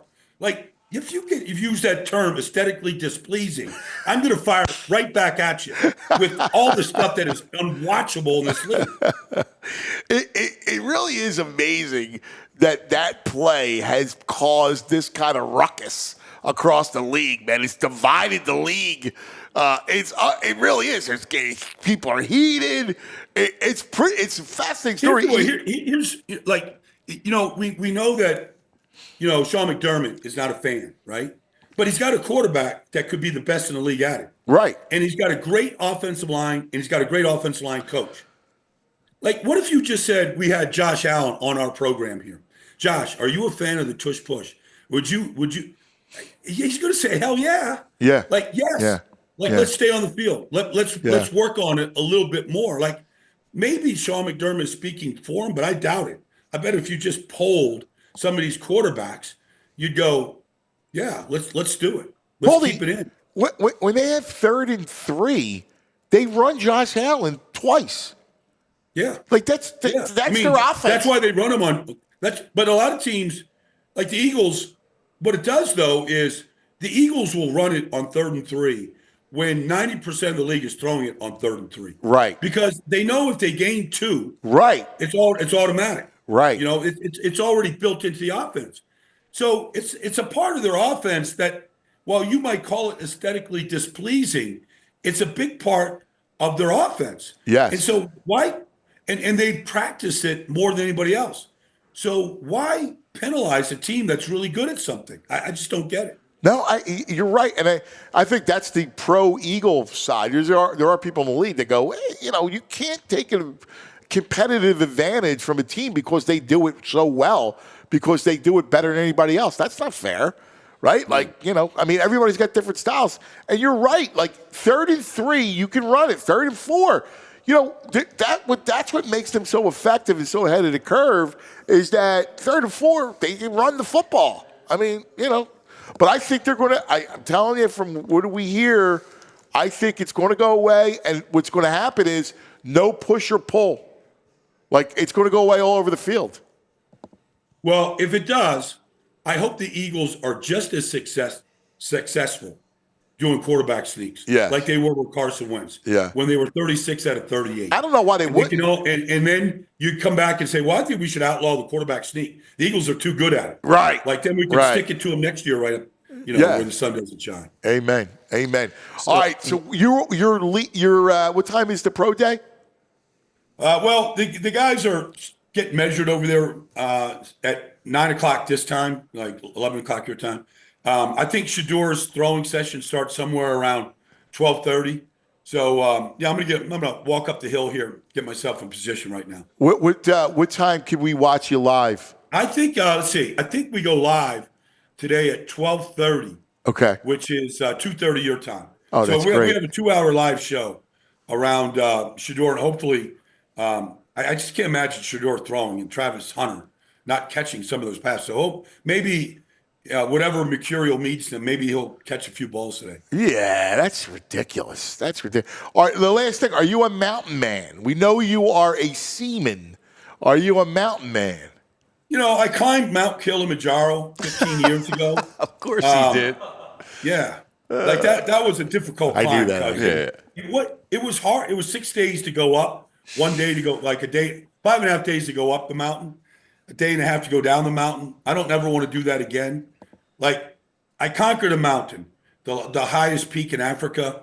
Like that was like, to me, that was something. But I'm looking here and going, I don't know. Like I like looking at the mountains. I don't really want to go climbing mountains anymore. No, I don't see you as a mountain man, a cabin guy. Like, I see you more as a water man. You're more better. Yeah, you got to choose. Yeah, I've made that choice in life. Yes. Like, hopefully tomorrow afternoon I'm hunting lobsters off my backyard. Like, that would. Yes. I'd rather do that than climb the Skillet Mountains right now. I'm with you. Do you do casual hikes? Are you a hiker? Like.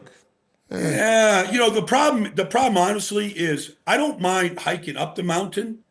Going down is hard on my knees. I'll be honest. Yeah. Like, at my age, like, just going down mountains is more difficult than going up mountains. And I just don't want to fall down a mountain. No. You don't need that. Listen, you're a coast guy, man.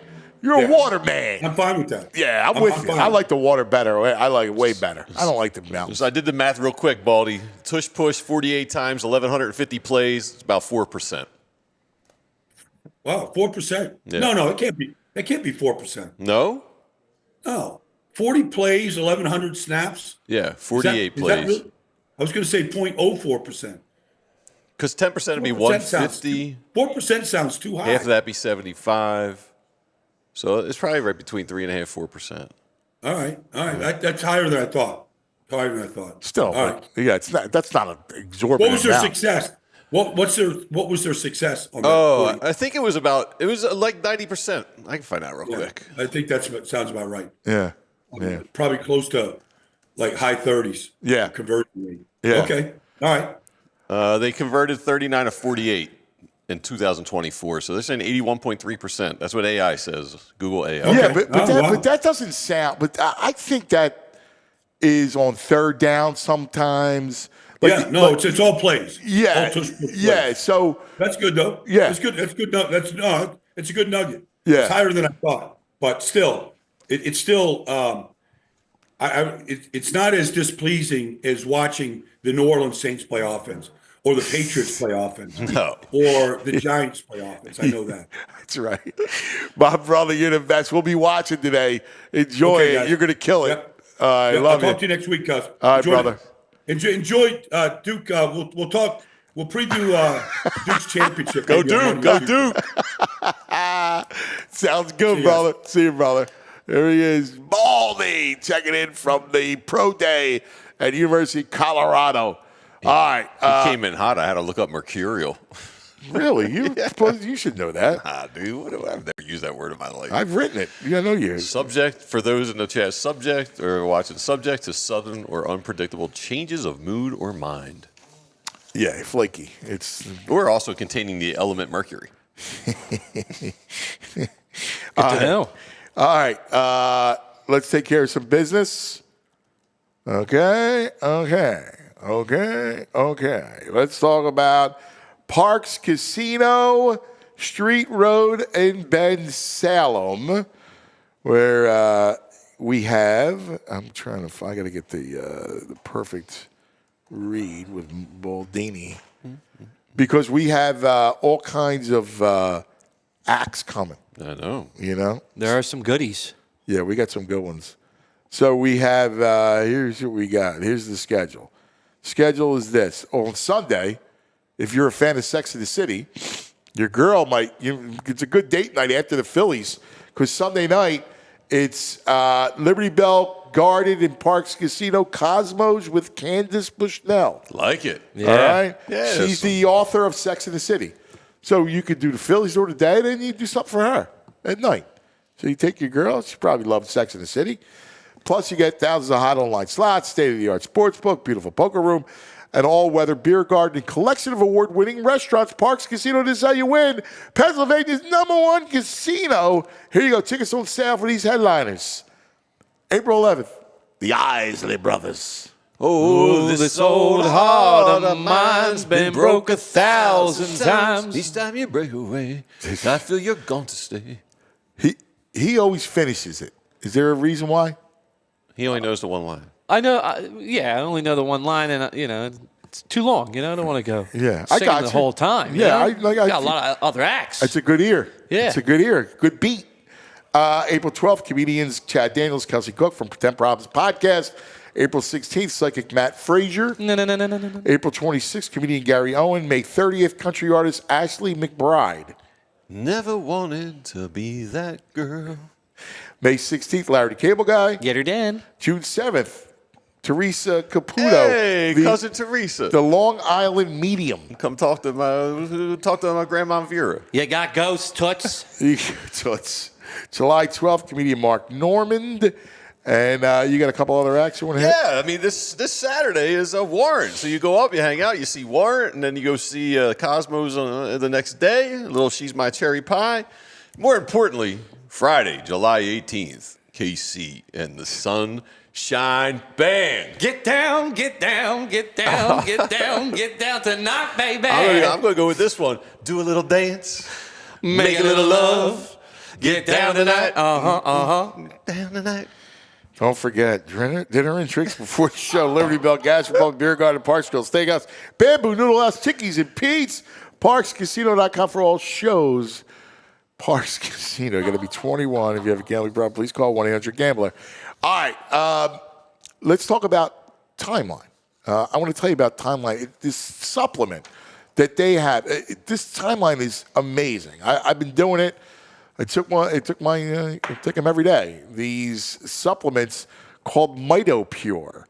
And it's about your cells. We know your cells in your body are the building blocks, all right?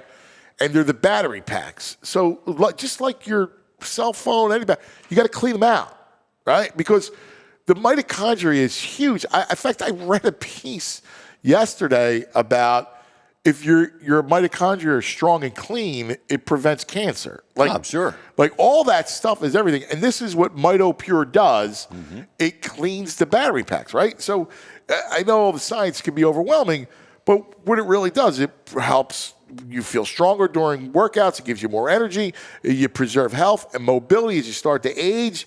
And again, it's a postbiotic nutrient that clears out dysfunctional mitochondria, a.k.a. your cell's battery packs. That's the key about this thing, all right? You're going to get energy. You're going to feel better. And it's just good for you in every which way, all right? So get ready to be your best, most energized, most revitalized self. Timeline is giving you 10% off of your order of MitoPure for this, all right? Timeline.com/PHLY. That's the code. PHLY, you get 10% off of MitoPure. You got to do it. Timeline, I'm telling you, it's good for you. All right? You spring clean your house, spring clean your mitochondria. That's it. It's true. That's it. That's exactly it. All right. We got Brain. And thanks to Brain, we've been going. We had a long session with David and Baldy. Coming up, we're going to be talking to my man Bobby Nightengale from USA Today. Right now, the Brain. Lay Brain. Brain. Red the Brain Finder. Thank you, Brain. We appreciate you being so kind to move around. Because David was in his zone. I don't know if you saw it or heard him, but he was really interesting in both the torpedo bats and just the art. Nobody knows baseball like him. Well, it's interesting. I don't know a ton about torpedo bats, but I've been following the torpedoing of the stock market. Oh, yeah. Well, yeah. Well, the tariffs will do that to you. The tariffs have ruined my life. I can tell you that. All right. Well, it's going to be a bad weekend for you, Brad. This has been. I can't even tell you what this is doing to me psychologically. I can't even describe all right, it. Let's talk sports. This way, you get your mind off of it. All right. Let's get your mind off of it. All right, and let's talk some sports. So let's now once and for all the tournament. Yes. All right. Are you lockstep in your picks? Like, do you feel strong about your picks? Is he backing out? Anthony, listen, the Houston one, I told you I feel like that game's going to be really, really close. And I wouldn't, like you said, Anthony, I wouldn't be surprised if we saw a Houston win outright. But again, getting those 5 points I think is very key. I think this game's going to be very close. Low possession game, my friend. Low possession game. Look, again, me and VG we're going right at this one. You know, it's that line might be 6 by the time it tips off. And I think this game's going to be very, very tight. And I think I'm going to get home with this one. I think the game's going to be very close. And again, I wouldn't, just like you said, Anthony, I wouldn't be shocked if we see Houston actually not only winning this game, but winning the national championship. And I've come around on this team. Like, I've come around. I fought them. Yeah, you were never big Houston no, I was guy. not. Yeah. I was not. Again, I try to, but I always say in life we have a choice to be consistent or to be right. I'm always going to choose to be right. Hopefully, I'm not going to stick my feet on the sand saying, all right, I haven't been on Houston all year. I can't back them. Look, they're tough and they play a different kind of style. I think it's a different kind of team. And again, I know Duke's obviously, look, you're going to talk about NBA talent. I'm not a complete dummy. I understand if we're talking NBA talent, it's not even a question who the better team is, but it's not about that. It's not that simple. If it was, we'd all be zillionaires betting this game, right? I think Houston can make this game very tight, and I think it's going to be a very close game. So, yeah, that's the game out of the two I feel much more comfortable with. But again, I'm going to war. I'm arm wrestling them, and I am going to also go with Florida. I just, again, what I saw with Johnny Broom, Anthony, when he came back in, I just can't get myself to trust his health. I can't do it. And Florida, while they have not looked great in this tournament, neither is Auburn, though, in fairness. I think Florida gets home. Yeah, I'll be honest with you. I love Broom, man. I love watching him. He's just a beast, right? Player. Like, he's impossible not to root for. He's spirit. The parents are there. It's a great story. Yeah. 100%. But I think Florida's due to have one of those games. Like, Florida's good. They're deep. They are good. I mean, I know that my eyes did not deceive me with Florida. I'm feeling a Florida. I'm feeling a Gator, like a Gator party. Chomp, chomp, chomp. If that's the case, VG will be mathematically eliminated. We will do. One of us might be mathematically eliminated. We could do the total and the. There it is. The trash man. Thanks to Nick, our man Nick from Collegeville, for sending that over. The trash man is here. How's it feel, Brad? That's Swimming around with the trash juice. VG, Saturday midnight, that's where you're going to be. Saturday at around 11:15 p.m., you're going to be crawling out of that with Oscar the Grouch. I'm going to be at the club making it rain, Brad. I'm going to be at the club making it rain, sending you pictures. Making it rain with like freaking, I don't even know what. Not money. Maybe, I don't know what it's going to be. Maybe hail. Making it rain with hail right in your eyeballs. Hey, Brad, let me ask you: was Baylor any good? Baylor? No, I didn't think so. No, they stunk. Your boys used to beat them by 5. Kansas any good? They barely won by 6 against Kansas. Purdue, they won by 2. This Duke team, this line's going to be 6 by tip-off. Duke wins double digits. We will see. Yep. I think that's a public. I think it's a public. That's why we play the game, my friend. Mm-hmm. See, here's the thing about the Duke thing, right? And I listen. I like. You're the biggest Duke backer I know. I know. I like Duke. Yeah. All right. Yeah. He made the right case. He's like, you're a matchup guy, and I look further into the matchup, and he's right. They can make you into a rock fight. They can make some teams into a rock fight. I'm telling you. Nah. Houston's lucky if they might put up 52 points total, Houston. Against Duke defense. I love that Duke team. I do. I think that Duke team's. It needs to be like a 70. And I'm not even I'm not a Duke fan. It's going to be 70-50. I just like this team. I think it's in the 60s, the game. I think the game's in the 60s. Yeah, I mean, look, I think it's going to be, again, and when we look at lower possession type games, this total's only 136.5, which is the lowest you've seen any Duke game, like, forever. There you go. That's because Houston's not going to score. Well, that's true. Houston, you're right. Houston is not going to score, but neither is Duke's not going to score a ton of points either. So in a lower possession game, getting 5 points means more than, let's say, if the game was totaled at, I understand 162.5. I got it. That's all I'm saying. Yeah. Keep trying to convince yourself. All right. So there it is. I'm doing my best. The war is on. All right. The war is on. Brain, Florida, Houston, Trash Man, Auburn, and Dukies. The Dukies. The only problem is, Anthony, again, he's going to be mathematically eliminated come Monday morning. Well, we'll have to do the total in the game. We'll have to do the total, DJ, just to keep you in it. Yeah, yeah, we'll see. All right, you got anything this weekend for the Parks, the Bet Parks people? Yeah, I do, my friend. Mark Williams, whose trade was vetoed for Charlotte to the Lakers. 9.5 rebounds. Bet I've been doing quite a bit, Anthony, and I've been winning left, right, and up the middle. He's 20-10 his last 30, averaging 11.5 rebounds a game. They're making it 9.5 rebounds a game. Give me Mark Williams over 9.5 rebounds. Malik Monk, he's averaging 18 points a game. This actually opened 13.5, but he's still now at 14.5. I still like it a lot. His last 30 games, he's averaging 18 points a game. They made his over-under 14.5. Shouldn't be that low. What happened was he got injured, so his minutes back his first couple games were low. But last game he got 35 minutes again, Love that. And I'm going to give you a game. And the line did actually move like my way, but I still like it. Last night, I bet OKC was playing Houston. I took Houston getting 7.5 at home. Now, I love OKC.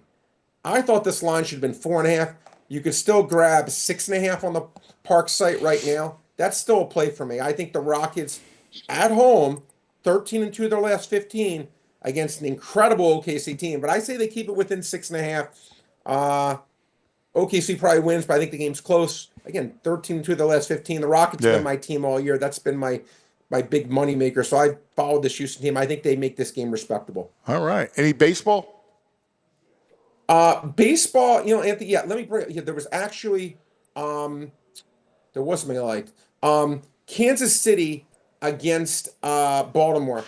The line right now on the Park site is, let me see, -112 for Kansas City. I like Kansas City at home. I like Lugo far more than I like Dean Kramer. I just do. And I think that's just a game that, again, I think I have Baltimore still, in my opinion, being a little bit overrated from what they were expected to be versus what I actually think they're going to be. I think Kansas City gets that one. And I do like Gavin Williams of the Cleveland Guardians. He's going against the Angels and Soriano. Yeah. You could lay -$1.20 with the Guardians. I think Gavin Williams is a pitcher, in my opinion, is going to emerge as a guy who was kind of like a first-round pick from a few years ago. I think he's going to become a really good pitcher. Guy I've watched, I think he's going to be good. So those would be my two favorite baseball games. They obviously the Phillies, huge series, my friend. Yeah. I can't wait. I cannot wait. Can't wait to watch that. I like Luzardo. Dodgers have some strikeouts in them. Luzardo's strikeout total. I mean, 5.5. I definitely lean over 5.5 for Luzardo's strikeouts. But this is a good game. Look, Phillies are getting respect. I mean, the Dodgers have been laying over 2-1 against everyone. Yamamoto, I think, is laying about $1.30 or so against Luzardo. Should be a good one to watch. Yeah, great. We got our man Bob Nightengale coming up from USA Today. The great baseball writer. Brain, you are the best. Appreciate you. You have a great weekend, all right? Good luck, Brain. Don't watch the stock VG market. again, You'll get better. I'll see you Monday, my friend, with you begging. I'll be FaceTiming you Saturday night. I'm going to block that call if it doesn't go my way. All right, brother. See you, buddy. The brain. Yes. Now, the preeminent baseball writer for USA Today. He's been around the MLB forever, right?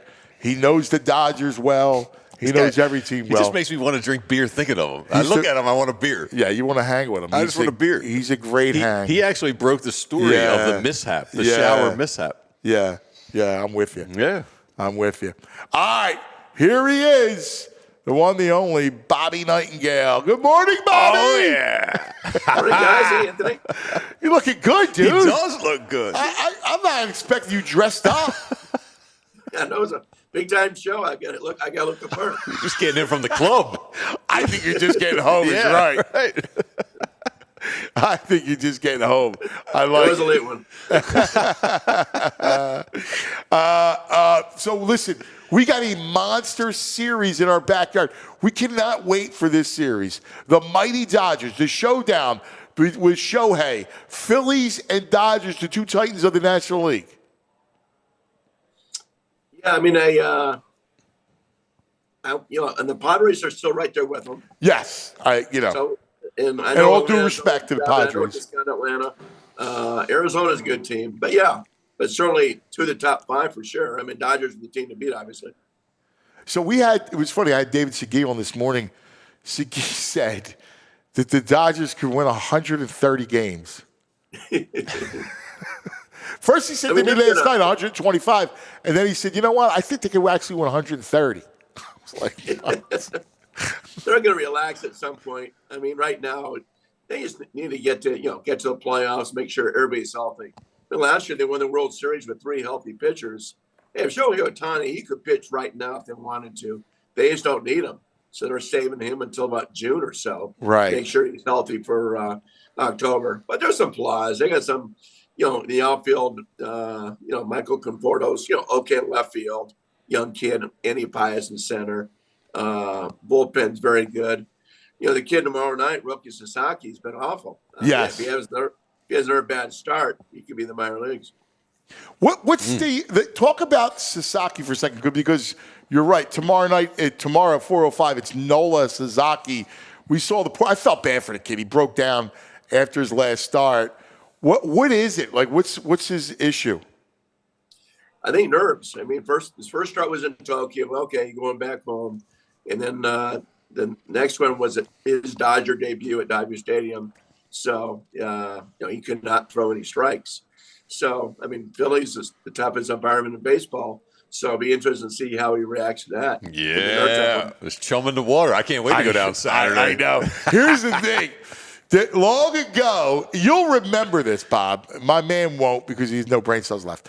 Bert Hooton getting booed off the mound at Veterans Stadium, Phillies Dodgers in the playoffs, and they got to Hooton. Do you remember that? I don't remember that. I do remember when Nomo came in for the first time with the Dodgers. I was covering that. Yeah, I know you didn't cover that game in 1977 or 1978. I forget what year it was. No. But it was a legendary moment in Philadelphia. And fans here can get to you. They got to CC Sabathia when it was during the division series in 08. I was at that game. Yeah. They got to CC. They can get the pitchers. I think it's a great story. I think it's going to be interesting to see if this kid can handle it. Yeah, he's just 23 years old, and it's the first time he's been a failure. A very confident kid, almost a cocky kid, and he's never dealt with this before. So he didn't have a great year last year. He had a good year, not a great year. So it's going to take some time. I mean, this kid should be a great pitcher in time, but it may not be this year. Going to hear a lot of rookie. Yeah, rookie. I can see that. Yeah. I can see that. I can totally see that. It sounds. Now, correct me if I'm wrong, because you sound like you're not lukewarm, but not blazing hot on the Phillies. And I look at the Phillies rotation and I go, it's every bit as good as the Dodgers, if not better. Especially when they get Suarez and Painter up here. No, I'm high in the Phillies. I really am. And I think I picked him to win the pennant. Just like you said, Anthony, with that pitching. It's just, I don't mean to wear it on my sleeve, and I'm trying not to. I got to keep my journalistic integrity with you, my dear friend from forever. But they've let us down so often, or let the fans down so often the last few years. I thought they were going to shake up that lineup. So you still worry about that lineup come postseason. Yeah. Every year is the same thing. They just get shut down. Yeah. No, I mean, that's fair. Because, you look at – we were talking about earlier, we still can't believe that Wheeler – that they didn't beat that Mets team in that game one with Wheeler pitching a gem like that. That's one of the things. But I look at the Phillies and Dodgers, and they're fascinating. Now, Freeman, what happened? It was a shower mishap? Do you know anything more about that? Yeah. I mean, he was still dealing with a bad ankle. He didn't play that much in spring training. But, slipped in the shower, and they're respraying it. So, I mean, great deal for the Phillies. That's a big hole in that lineup. Yeah. You take him away from that lineup, it's not the same. Well, listen, they get Edman from St. Louis, and Edman has just been great for them. He was great down the stretch. He was good last year down the stretch. And then this year, he's giving you pop. I mean, what happened to Edman? Remember, he was on the injury list last year, and then they got him from St. Louis. Anybody could have had this guy. Yeah. And they didn't give up that much for him. And he's been, great for him. It's almost like a super utility guy. Can play a couple infield positions, can play center field, and they love him. That's the thing about the Dodgers. Everybody complaining about the payroll is, hey, anybody could trade for Mookie Betts. They did. Freddie Freeman was only $160 million, so just about anybody could afford him. So they've made some smart moves too, without just throwing all kinds of money up. Right. The killer to me is. Man, their pen, too. Like, their pen is pretty sick. Yeah, that's their strength. They can throw left, right at you all game long. And it's hard to match up against. We got 4 lefties in that bullpen. But, yeah, I think that's the strength of their team is that pen.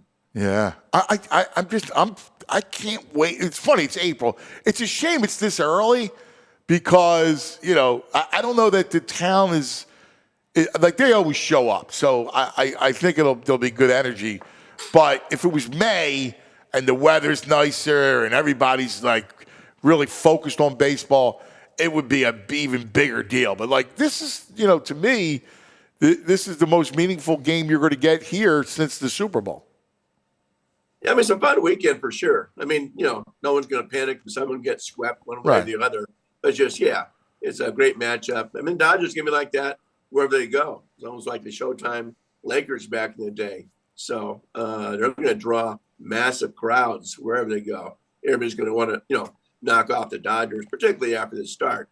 I was at their opening series. They could have easily lost 2 or 3 games at Detroit, but just found ways to win.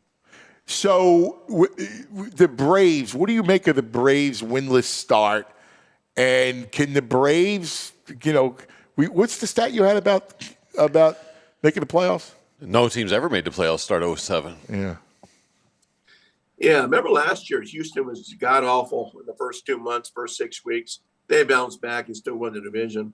I still think Atlanta's a great team. Now, the Jerks and Profar, that's a crusher. They didn't spend that much money in the offseason.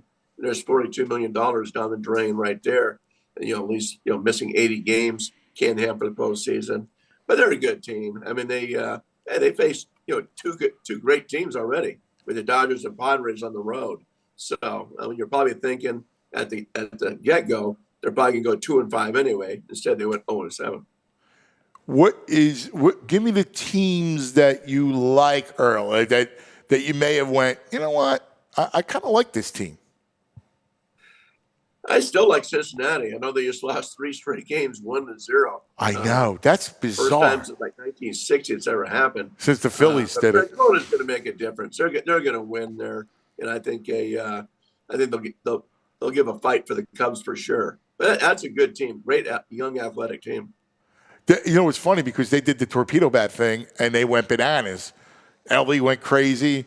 And then they get shut out 3 games in a row. Yeah, it's like they were people going crazy over the Yankees. He hit 15 home runs.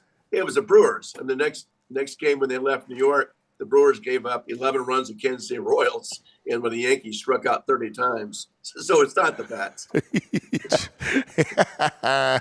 That Cub team is. They got I like their offense a little bit. Their offense, they can rake a little bit. Yeah, obviously getting Kyle Tucker is a big deal, and Seiya Suzuki was. These games are Sacramento where the ball flew a little bit, but he looks like he's back in tremendous power. So yeah, they're a solid team. I mean, they're not as good as the Dodgers or Padres or Phillies or Atlanta, but it's a good team. Is that ballpark? That's a real hitter's park. That Sacramento. Yeah, it's just because no upper deck or second deck. So when there's a breeze, that ball flies. Yeah, it's got that minor league feel. I think come summertime, it's really going to fly out. Yeah. So they're predicting, 1 or 2 A's guys will probably hit 50 home runs this year. The crazy part is that the 2 clubhouses are in the outfield beyond the center field fence. So it's almost like spring training. Yeah. You're seeing guys walking through the field to go to the clubhouse, to go to the bathroom, or what have you. That's crazy. Oh my God. That's going to be 2 years of that before Vegas? 3. Oh my God. That's insane. It was kind of weird. The first game was a sellout, which you imagine. The next 2 games weren't. The only hole is 12,000, but it's not a good sign. We're not selling out against the Cubs. The first 3 games of the season. 12,000 people. Not selling out. That's Major League Baseball. That can't be good. Oh my God! I don't know what they're going to do. That's insane. Hey, just bring it back to the Phillies for 1 second. Schwarber, do you think that the Phillies extend him? What are you hearing anything about Schwarber and what maybe he wants? He's such a big part of the clubhouse too. Yeah, I think they kind of wait till the offseason. It's almost like a Yankees used to do. Was like, hey, who's going to bid for this guy? Is he going to fit any other team? Why bid against yourself? So the Phillies have the money to wait and see what they want to do. So I don't think there's any rush. They like him an awful lot, but I think they're thinking, hey, who's really going to pay big money for him? Right. You know, he was just in town with the Rockies. What was the story with Chris Bryant? Like, how did he just fall off the planet? I don't know. Even in Chicago, it was like, he had the same, reputation, fair or not, of like an enter a dome, because this guy really loved baseball. He's the opposite of Schwarber. Schwarber wanted to be there every single minute. And Chris is like, treating it like a job and stuff. And he's had some injuries. And, as you saw yesterday, and they had a chance to win that game in the ninth inning, to even bring him off the bench. So that's how much his stock has fallen. I'd be curious, at the end of the year, whether they keep him or just swallow that contract. It's been a massive bust. Wow, that's wild. That is wild. It's so interesting, Bobby. Like a guy like that, when you gotta love it. It's interesting you said that, because I'm a big believer. You have to achieve greatness, or to stay in the league. You gotta love what you do. You gotta love the sport. You gotta love it, man. Especially baseball, because it's such a grind. It's such a long season. You gotta just love it. You gotta be a dirt dog in that sense. Yeah, I think that's why so many people like the Phillies and going to that Phillies clubhouse, because a bunch of guys are like that. Yeah, guys will be Bryce. old school, popping a couple of beers after the game and just talking ball. Yeah, or instead of just heading back home as soon as the game's over to go play your video games. So where are you headed now? Like, are you going to get up? You're going to get up here with us at any time soon? Yeah, well, at some point. I've been so early, but I was in L.A. for 3, Sacramento for 3. Now Baltimore comes to town, Phoenix here in a few days, followed by Milwaukee. So stay here for a while. Then none of the games, like you said. I mean, this a fun weekend for the Phillies and Dodgers. But it's April. It's right. been forgotten about in 2 weeks. Yeah. But just so early. It will be fun to see. I think the Yankees go to L.A. In May. That'd be fun to see that series, just well the star power. Yeah. I'm with you. My brother, great stuff as always. Thank you for doing this early. We know, it's the time difference. Just to pick your brain, the great baseball writer that you are. Great MLB. Thanks, pal. Enjoy the weekend. Have fun, guys. Can't wait. There he is, Bob Nightengale, USA Today. It's overtime on the program. Overtime already. Overtime. Where the hell is 11 o'clock? Just a ton of good information and people on today, man. It's been a really good program. I hope you guys like geeking out, man, because I love it. Sometimes I go, I hope everybody's digging it. Yeah. We got all this. I got Baldy in Colorado talking, quarterbacks at the Shedeur Sanders Pro Day. Segui breaking the whole Phillies Dodgers down with Nightengale, like all over the place. And Danny D, come here, Danny D. The AD, our buddy, has a big announcement. All right? This is a big announcement. How we doing, cuz? Good. You're hanging with Tony how we the Ref. doing, man? What's going on, brother? Now, our man Tony. He's a great guy. Tony, say hello to the peeps, Tony. Come on, man. Tony got a good polo shirt. Oh, yeah, he's looking sharp Come today. here, Tony. Yeah. Come here, man. What's up, baby? Now, Tony, did you know Tony? Yes. I figured you would know him. Yeah. When Tony said, because to let him in the building, you had to go down. He was during the show. He was like, do me a favor, Dane, you'll know him. Yeah. And I figured you would know him. He said, Tony's one of the great refs and a dear friend. Been doing it for a For while. a long time. And, he's a great basketball man. Yeah. He's doing it all now. He's doing flag football. He's telling me he's doing it all. Are you doing flag football, Tone? Get out. That's the big thing now. Oh, it's coming. Yeah. It's coming. Everyone loving it. So Yeah. He's expanding his repertoire, Tony. He's doing it all, man. Yeah. So, without further ado, you have a very, very big announcement for yourself. Yeah. So, I'm as of July 1st, I'll be leaving St. Joe's Prep, and I'll be heading over to Penn Charter. So, wow, 2 great schools. That's a big private school shakeup going on. Yeah. It's a great 2 great schools. I absolutely love my time at the Prep. I had a great 5 years. I know you do. It's a very special place, but I'm really excited about the the opportunity at Penn Charter. It's so doing understanding about the school. It's the 5th oldest school in the entire country. Wow, 1689. Whoa, 1689. Yeah, it's the oldest Quaker school in the entire world. What? Oh my God! Crazy. They have like They have the largest rivalry between them and GA. It's the most continuous going rivalry since 1887. They've been playing GA in football. Wow. Get out of here. There's a lot of history there. It's a great school. A lot of history. They have tons of sports. They have a really strong coaching staff and a lot of great people over in the athletic department. So I'm excited to get over there and work with them and work with, the head of school, Karen Warren Coleman. She's a great person. So, yeah, I'm really excited about the opportunity, the challenge. It's going to be great. And, I'm still in the mix with Philly sports. So, I'm not leaving. It's in East Falls. They have 47 acres in the city. So they're in East Falls, and they have 47 acres. So, and they just built the Grand Wellness Center that's like 88,000 square feet. Wow. So they really dedicated a lot to education, but also athletics. So, yeah, I'm really excited to tackle that and be a part of the Penn Charter community. Congratulations. Yeah, congrats, man. Yeah, it was a difficult decision. I know I'm it was. excited. I know how much you love the prep. And for sure. The great people at St. Joe's Prep and Penn Charter is an amazing program. I remember talking to Matt Ryan. I did Matt Ryan's charity event there. He's getting into the Philadelphia Hall of Fame coming up next week, I think, April 10th. So I'm going to go with the Penn Charter community and be there for that. So, yeah, they have a big tradition. They've historic, big-time athletes have come through there, but also, like, great individuals that are Ruben philanthropic. Yeah. So, Rube's a Penn Charter? Great community. And it's K-12. So, they have the grade school, which is really cool. Yeah, they have the grade school. That's fascinating. So sports only the high school? No, so there's grade school sports. Oh, so wow. they have So there's a really good staff over there that oversees the middle school programs. But yeah, they're actually pre-K through 12, and so they're doing it early. They're doing it often. It's great.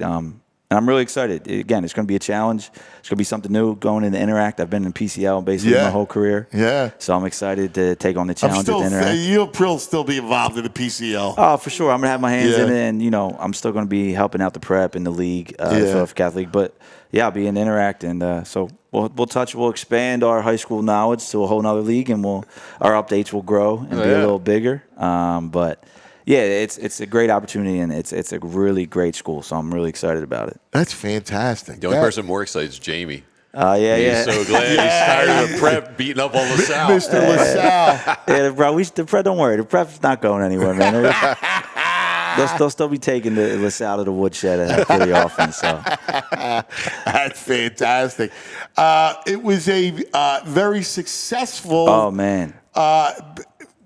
End to the basketball season. Yeah, we finished the state championship. So on the boys' side, there's 6 classifications, right? Philadelphia, baby. Philadelphia put it on. So there's 6 classifications on the boys' side. We were in 5. We had represented in 5 of the championships.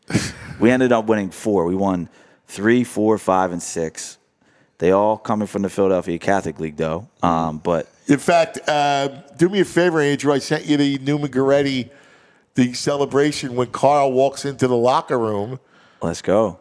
I don't know if you saw this. So they played the hometown team, Hershey. So that was like a big game. Hershey hasn't been to state championship ever. So Newman, everything was going against them. And, of course, they held it down for our city. Big win for the Philadelphia Catholic League in Philadelphia. And Newman, 5A state champs. So congratulations, West Catholic, 3A state champs. Devon Prep, 4A state champs. And in the trilogy, Father Judge came out victorious again. Wow. And Northeast Philly celebrated. The Powder Blues were everywhere. Yeah, it's going to be a big summer down. So congratulations. That's right. Oh, forget about it. Every time I see a guy from Judge, I'm sure they're going to let me know about this. I'm going to hear about this for the next, I think the rest of my life. Stay away from Keenan's. Don't go to Keenan's. I'm in for it. No, Seaport Pier's the Judge spot. Oh, yeah, you're right. Yeah, so a good friend of mine, Joey Burns, is a Judge grad, and he's the owner of Seaport Pier. So I'm sure they're going to be basking in all their glory all summer long on the Seaport. But let's check out Newman. Yeah, this is Newman Great. Carl, what number is this for Carl? He's probably close to 8 or 9 state champions. What a coach.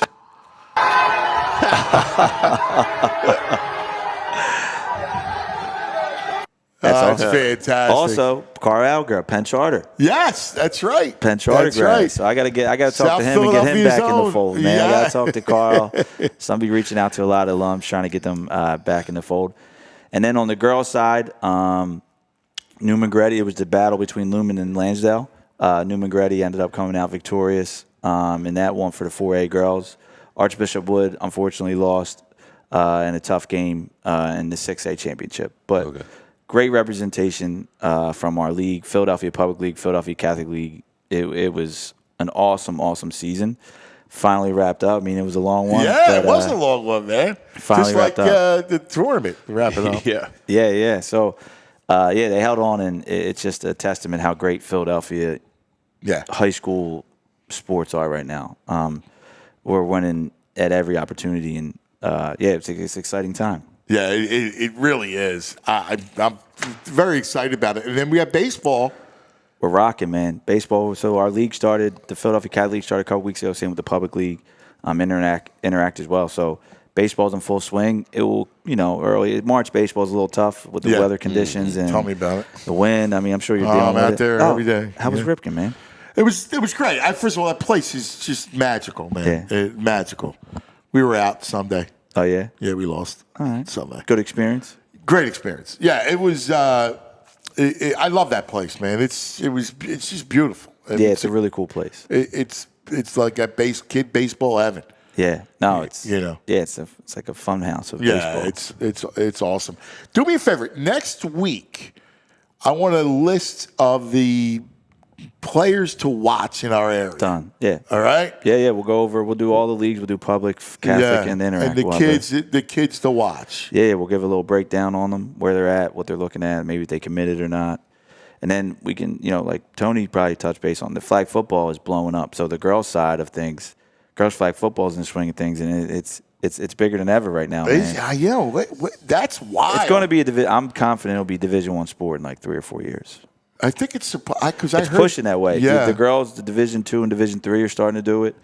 I think the state in another year will take it on, and I think eventually it's going to be a Division I sport. So, Tony, how did you get hooked up with that?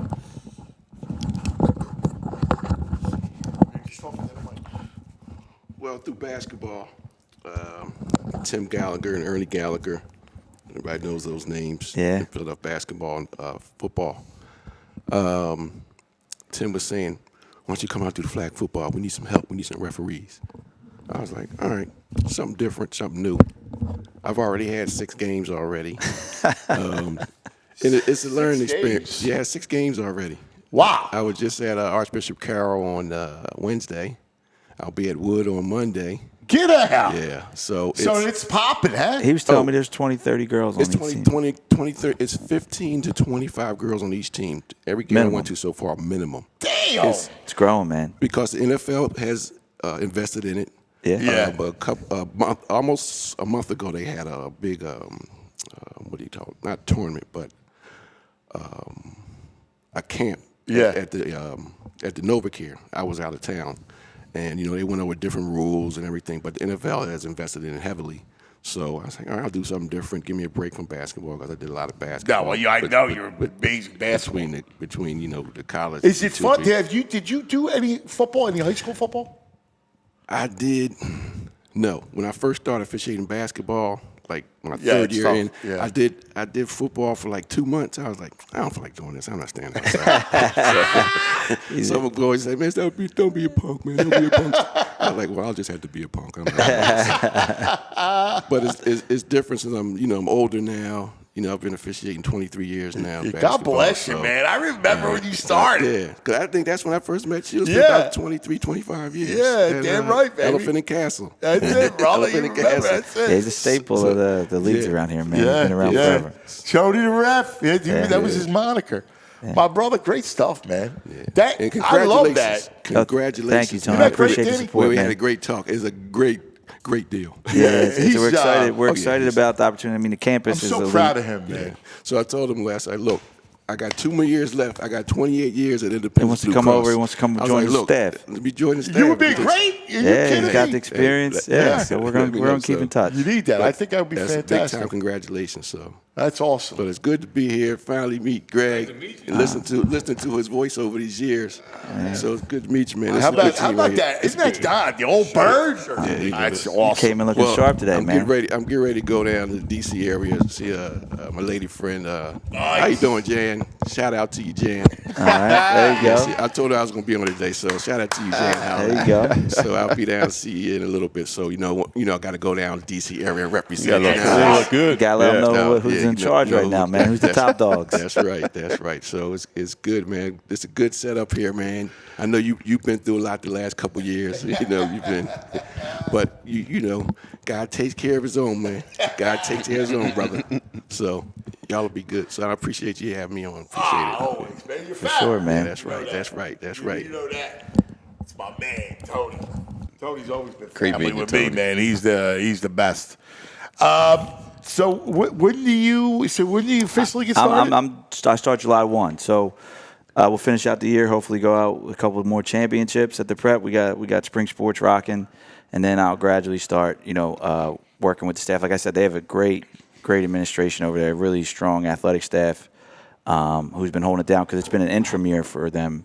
So they've been really doing a really good job over there. The girl Brianna is the assistant AD, and she's been holding down the fort over at Penn Charter. She's I think probably looking for some help or a little bit of relief doing it by herself. Not by herself, but stepping up and filling the big void. So great team over there. Really excited to start working with them, and we'll be in communications. But obviously, we got to finish what we started here at the prep. We got to finish strong. Lacrosse, baseball, crew, they're all doing great. Mountain biking's killing it. So all the programs are doing really well in the spring. It's been a great season so far. But yeah, we got a couple weeks left, man. We got to finish strong. That's it, brother. That's it. Go, man. Listen, next chapter, always growing, man. That's I exactly appreciate what you it and is. VG, man. You guys are good friends of mine now, and I appreciate your guidance and support. And, you know that. Love coming on and chopping up with you guys. Every week, dude. Every week, the keep prep it moving. report with the AD. All right, Danny D, the AD. It's a great nickname. It is good. You got to coin that, man. Phrase that. Congrats, man. Yeah, Best thank of you, luck. brother. Appreciate it. All right, stay tuned. We're not done yet. It's Friday. What are we watching besides Phillies Dodgers? This man has the answer. TV Todd. You got to get. Act like a man. You can't handle the truth. It's time for TV Todd. There he is. There he is. What's happening, Meats Cough? Come on, how could this guy be not? I mean, no one talks about him as a real potential to win the Calder. He's got to be, right? Dude, I don't understand it, to be honest with you. He's the best. Listen, the kid Lacombe from the Ducks. You have There's a defenseman. Celebrini, and the kid Luke Hudson from Montreal is the defenseman you're talking Yeah. about. Like those are and Meatskov, those are the candidates. Celebrini, I mean, he's good. Meatskov's is better. And by the way, I mean, Hudson's a defenseman, and Montreal, he had a lot of points. Now Meatskov's overtaken him. And, he had handcuffs on him the whole year. He's coming over from Russia. Right? He's not a North American. Because I totally agree with you. I've said this to my daughter. We were talking about it. I said, how do you not factor in what this guy had to overcome to do what he's doing in his first year? Yes. Tomorrow night's going to be interesting because they're both going to be on the ice, right? The Canadians have Hudson and then Meatskov, so it'll be interesting. I still think he's got a chance. I think if he has a big last, 5 games left, 6 games left. If he has a big one, especially tomorrow night in Montreal, right? Like that's a big deal because it's still Montreal. You have a big night, hockey night in Canada. If you have a big night there, that could be a good push for him. I think he leads the NHL in points since the tournament of 4. What do they call that? 4 nations. Yeah. He leads the league in points on 5-on-5 since that tournament.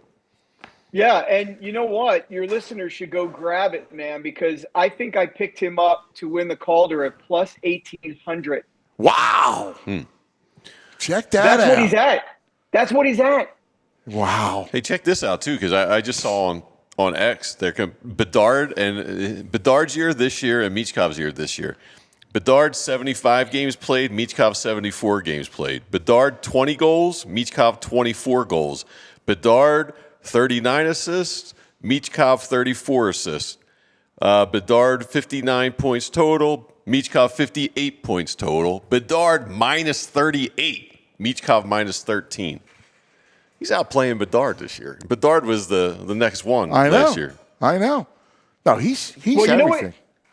You know what seems interesting though. I think Shaw is going to let the team just keep feeding him for the last 5 games. I think he recognizes that's such a big deal, and a team, it could get the team really fired up. Just like TK the other night, throwing those giant, saucer passes in the air to him. I think they're going to keep doing it.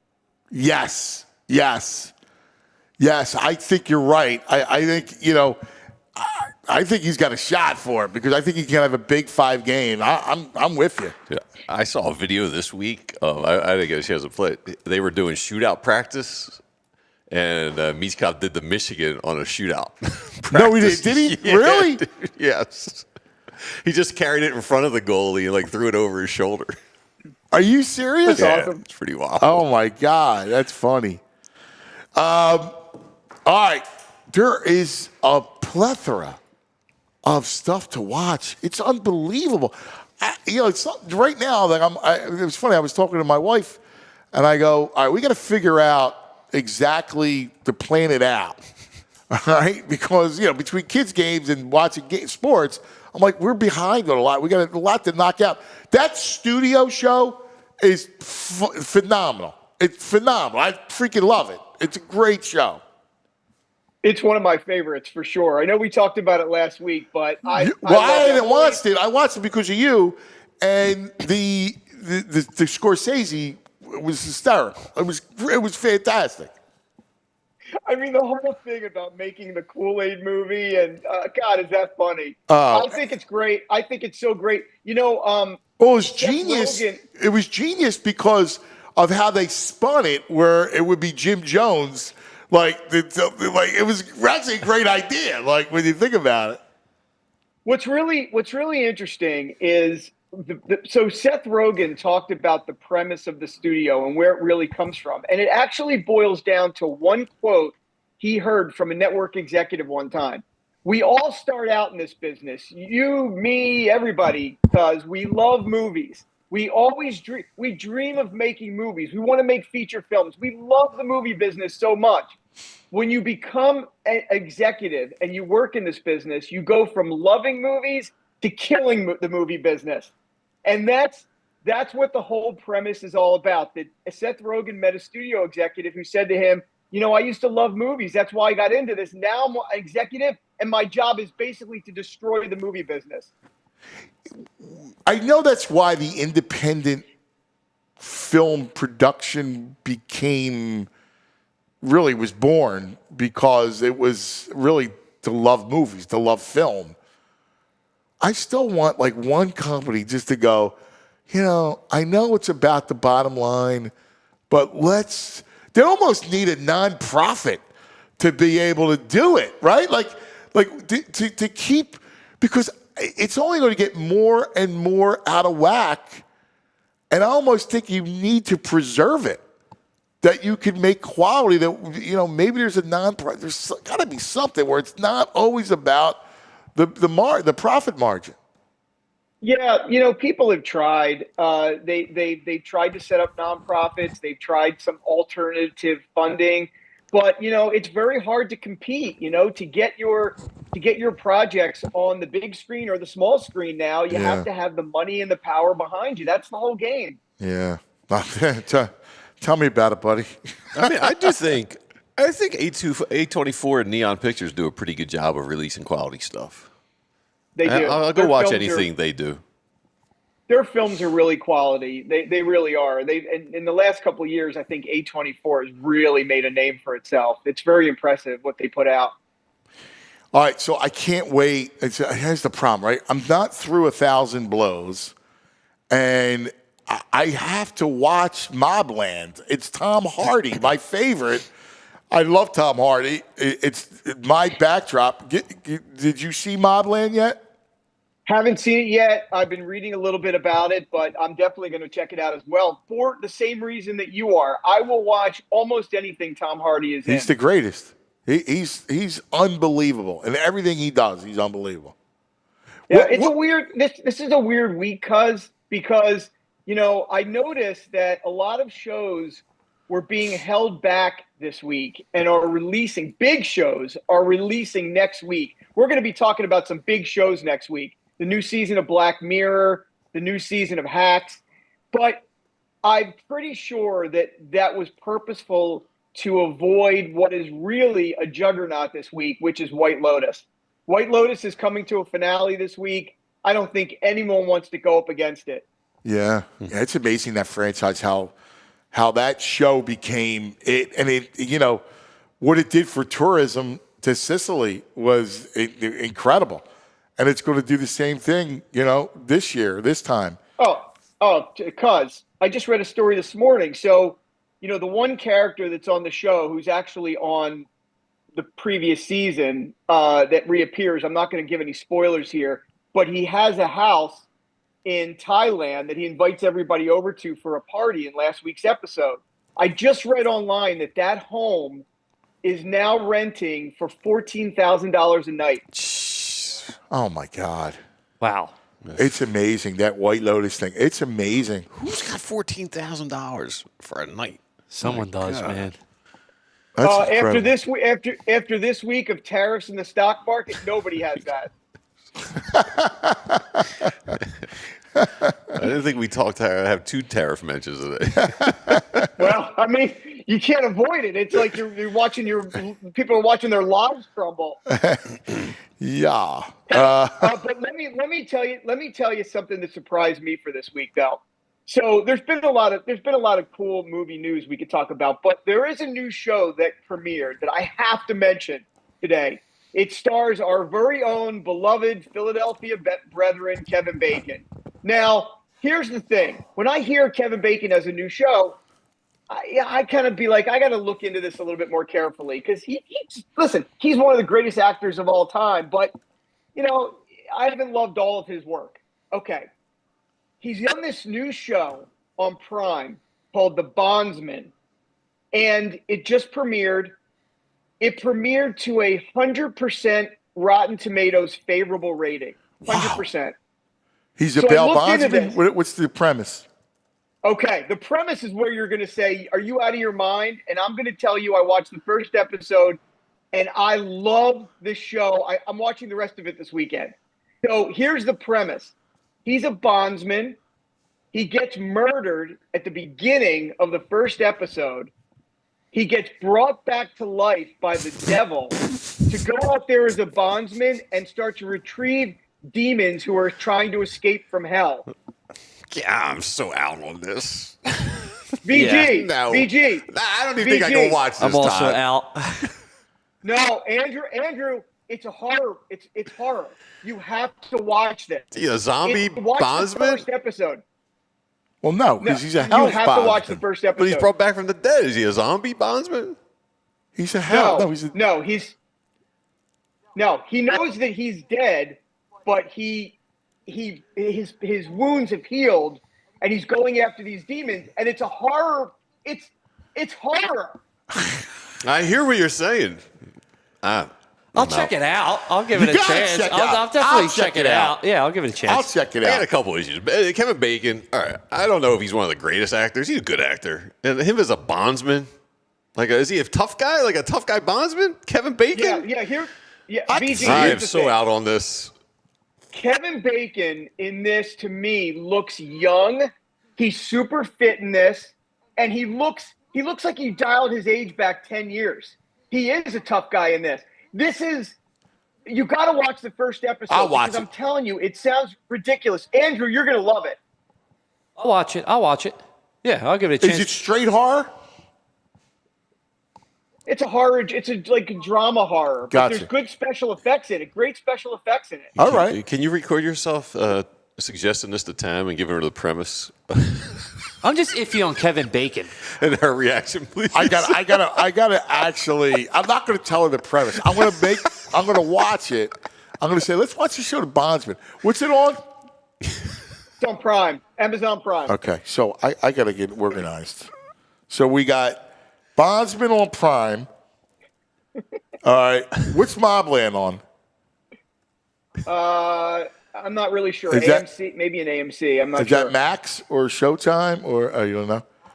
It could be an AMC. What's the premise behind Mobland? I know it's London. What era?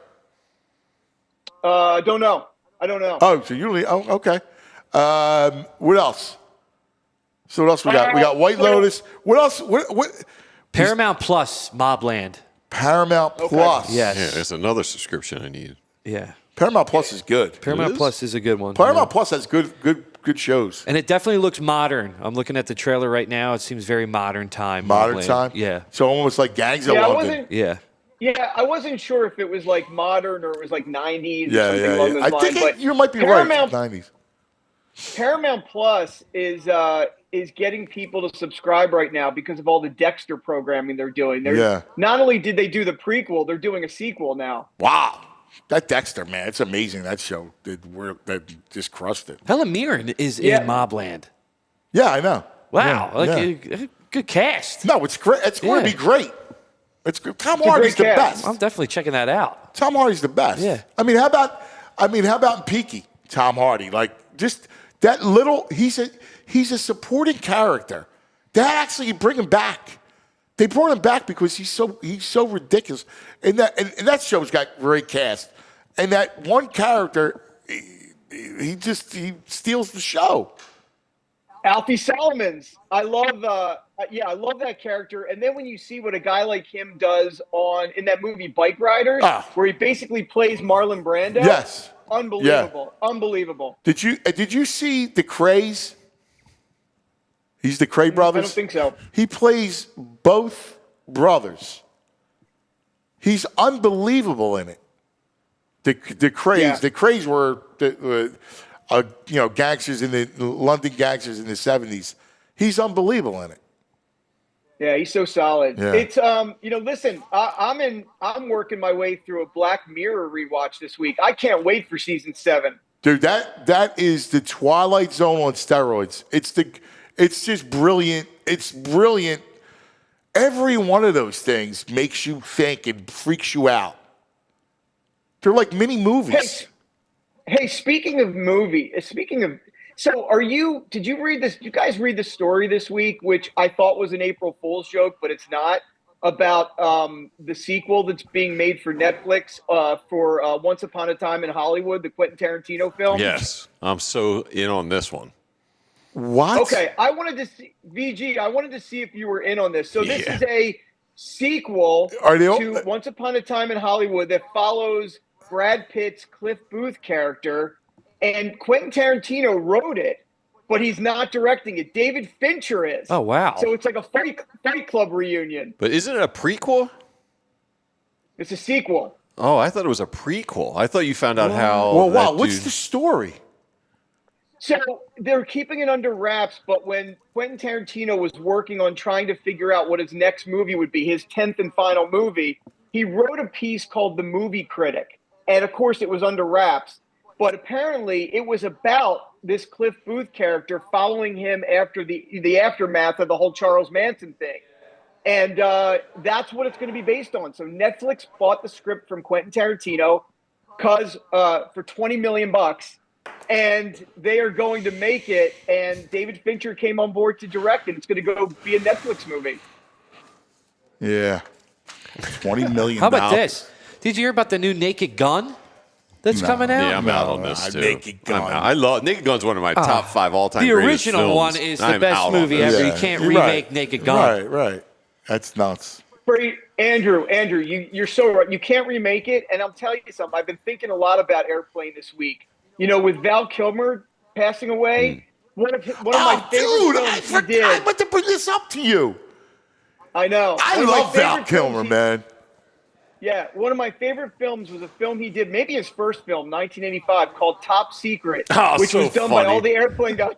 Yeah, funny. That was all the airplane guys did that. Hey, real quick, I just want to go over while I have you his IMDb, right? Oh, insane. Come on, man. We have a super chat from Fit Dad CEO as well. He's asking about the movie Sinners. Oh, yeah? What do you think about the movie Sinners, TV Todd? Thank you, C. I saw I saw the trailer the other day at the theater, and there was a IMDb, no, it was an IndieWire article that came out today saying it's very cool and very unique, and I'm looking forward to seeing it. But I just saw the trailer the other day. It looks really good. I'm not sure if it comes out. It probably comes out next week or the week after. I think it's going to be a film we're going to like, Frazier. It's got a little bit of some darkness to it. Ooh, there we go. Oh, that's cool. All right. I got his filmography up. All right. And let me just throw a couple at you. Because there's some great. Well, first of all, The Doors, he was unbelievable in The Doors. Unbelievable. That is my number one Val Kilmer film of all time. Yes. Most ridiculous performance. He was ridiculous. Same here. Yeah. So good. He was so good. He was Jim, man.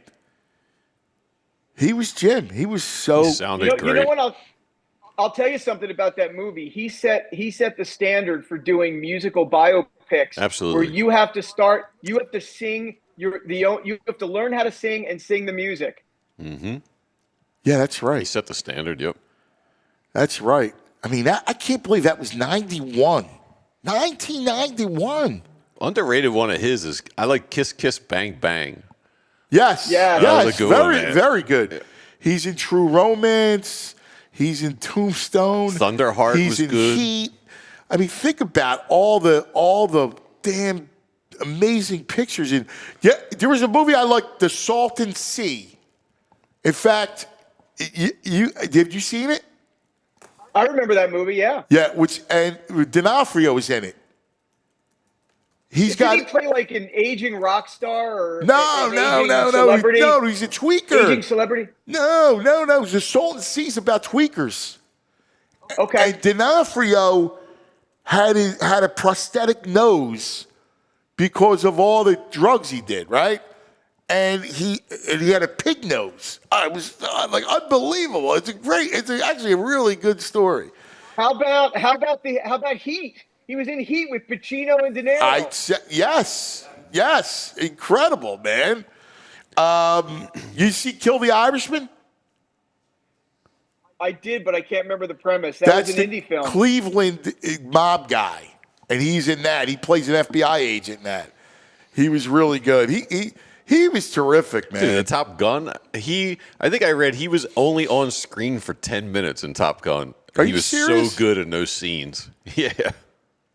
Oh my God. You know what you should watch if you haven't seen it? It's really a fantastic documentary. The documentary Val, which is on Amazon Prime, he's in it and it goes through his entire career and it explains his illness and what he was battling with. It's really an amazing it'll have you in tears by the end of it. Yeah. But it's an amazing documentary and it really honors what he brought to Hollywood. Wow, that's awesome.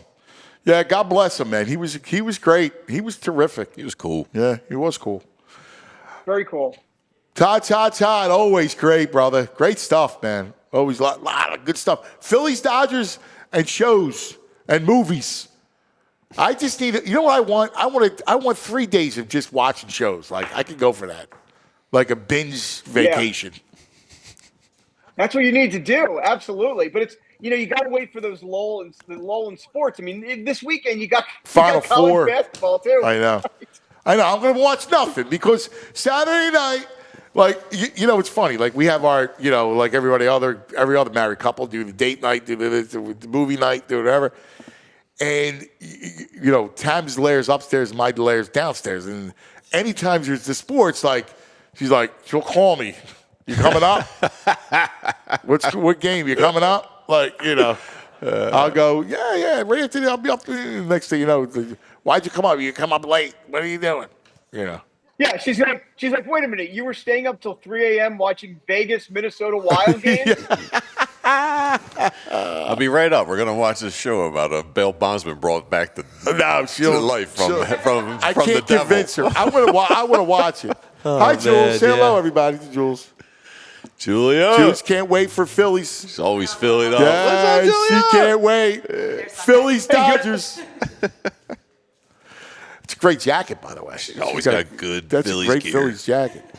Yeah, man, you're right. I forgot about the Final Four Saturday. Oh, damn, man. I just want to watch some movies and shows. The heavy burden you carry, cuz. Yes, I know. Plus, I'm jonesing to tap. Anyway, tap the keys, my favorite. My brother, great stuff as always. You good? Everything good? I'm good, man. I'm good. You guys have a good weekend. All right. Go Phils. Go Flyers. Yeah, go Phils, go Flyers. Go Phils, go Flyers. Thanks, Todd. Here he is. TV Todd. That's going to do it for us. Quick week, man. Yeah, it was. Man, it's 11:40. I know, yeah. I had no idea. Went by fast today. Damn. Mm-hmm. Yeah. Damn. You think Johnny Marks could make it 2:40? Not that bladder. Get out of here. Jules is saying, no way. No way. Picture him on his floor doing his pelvic floor exercises. Thrusts. Yeah. Oh, man. He walking like it. Yeah. That man. Oh, my God. That's great. Everybody, thank you for hanging with us. We love you. Have a great weekend. Be careful. Enjoy it. We'll see you on Monday. We all silly like the mayor.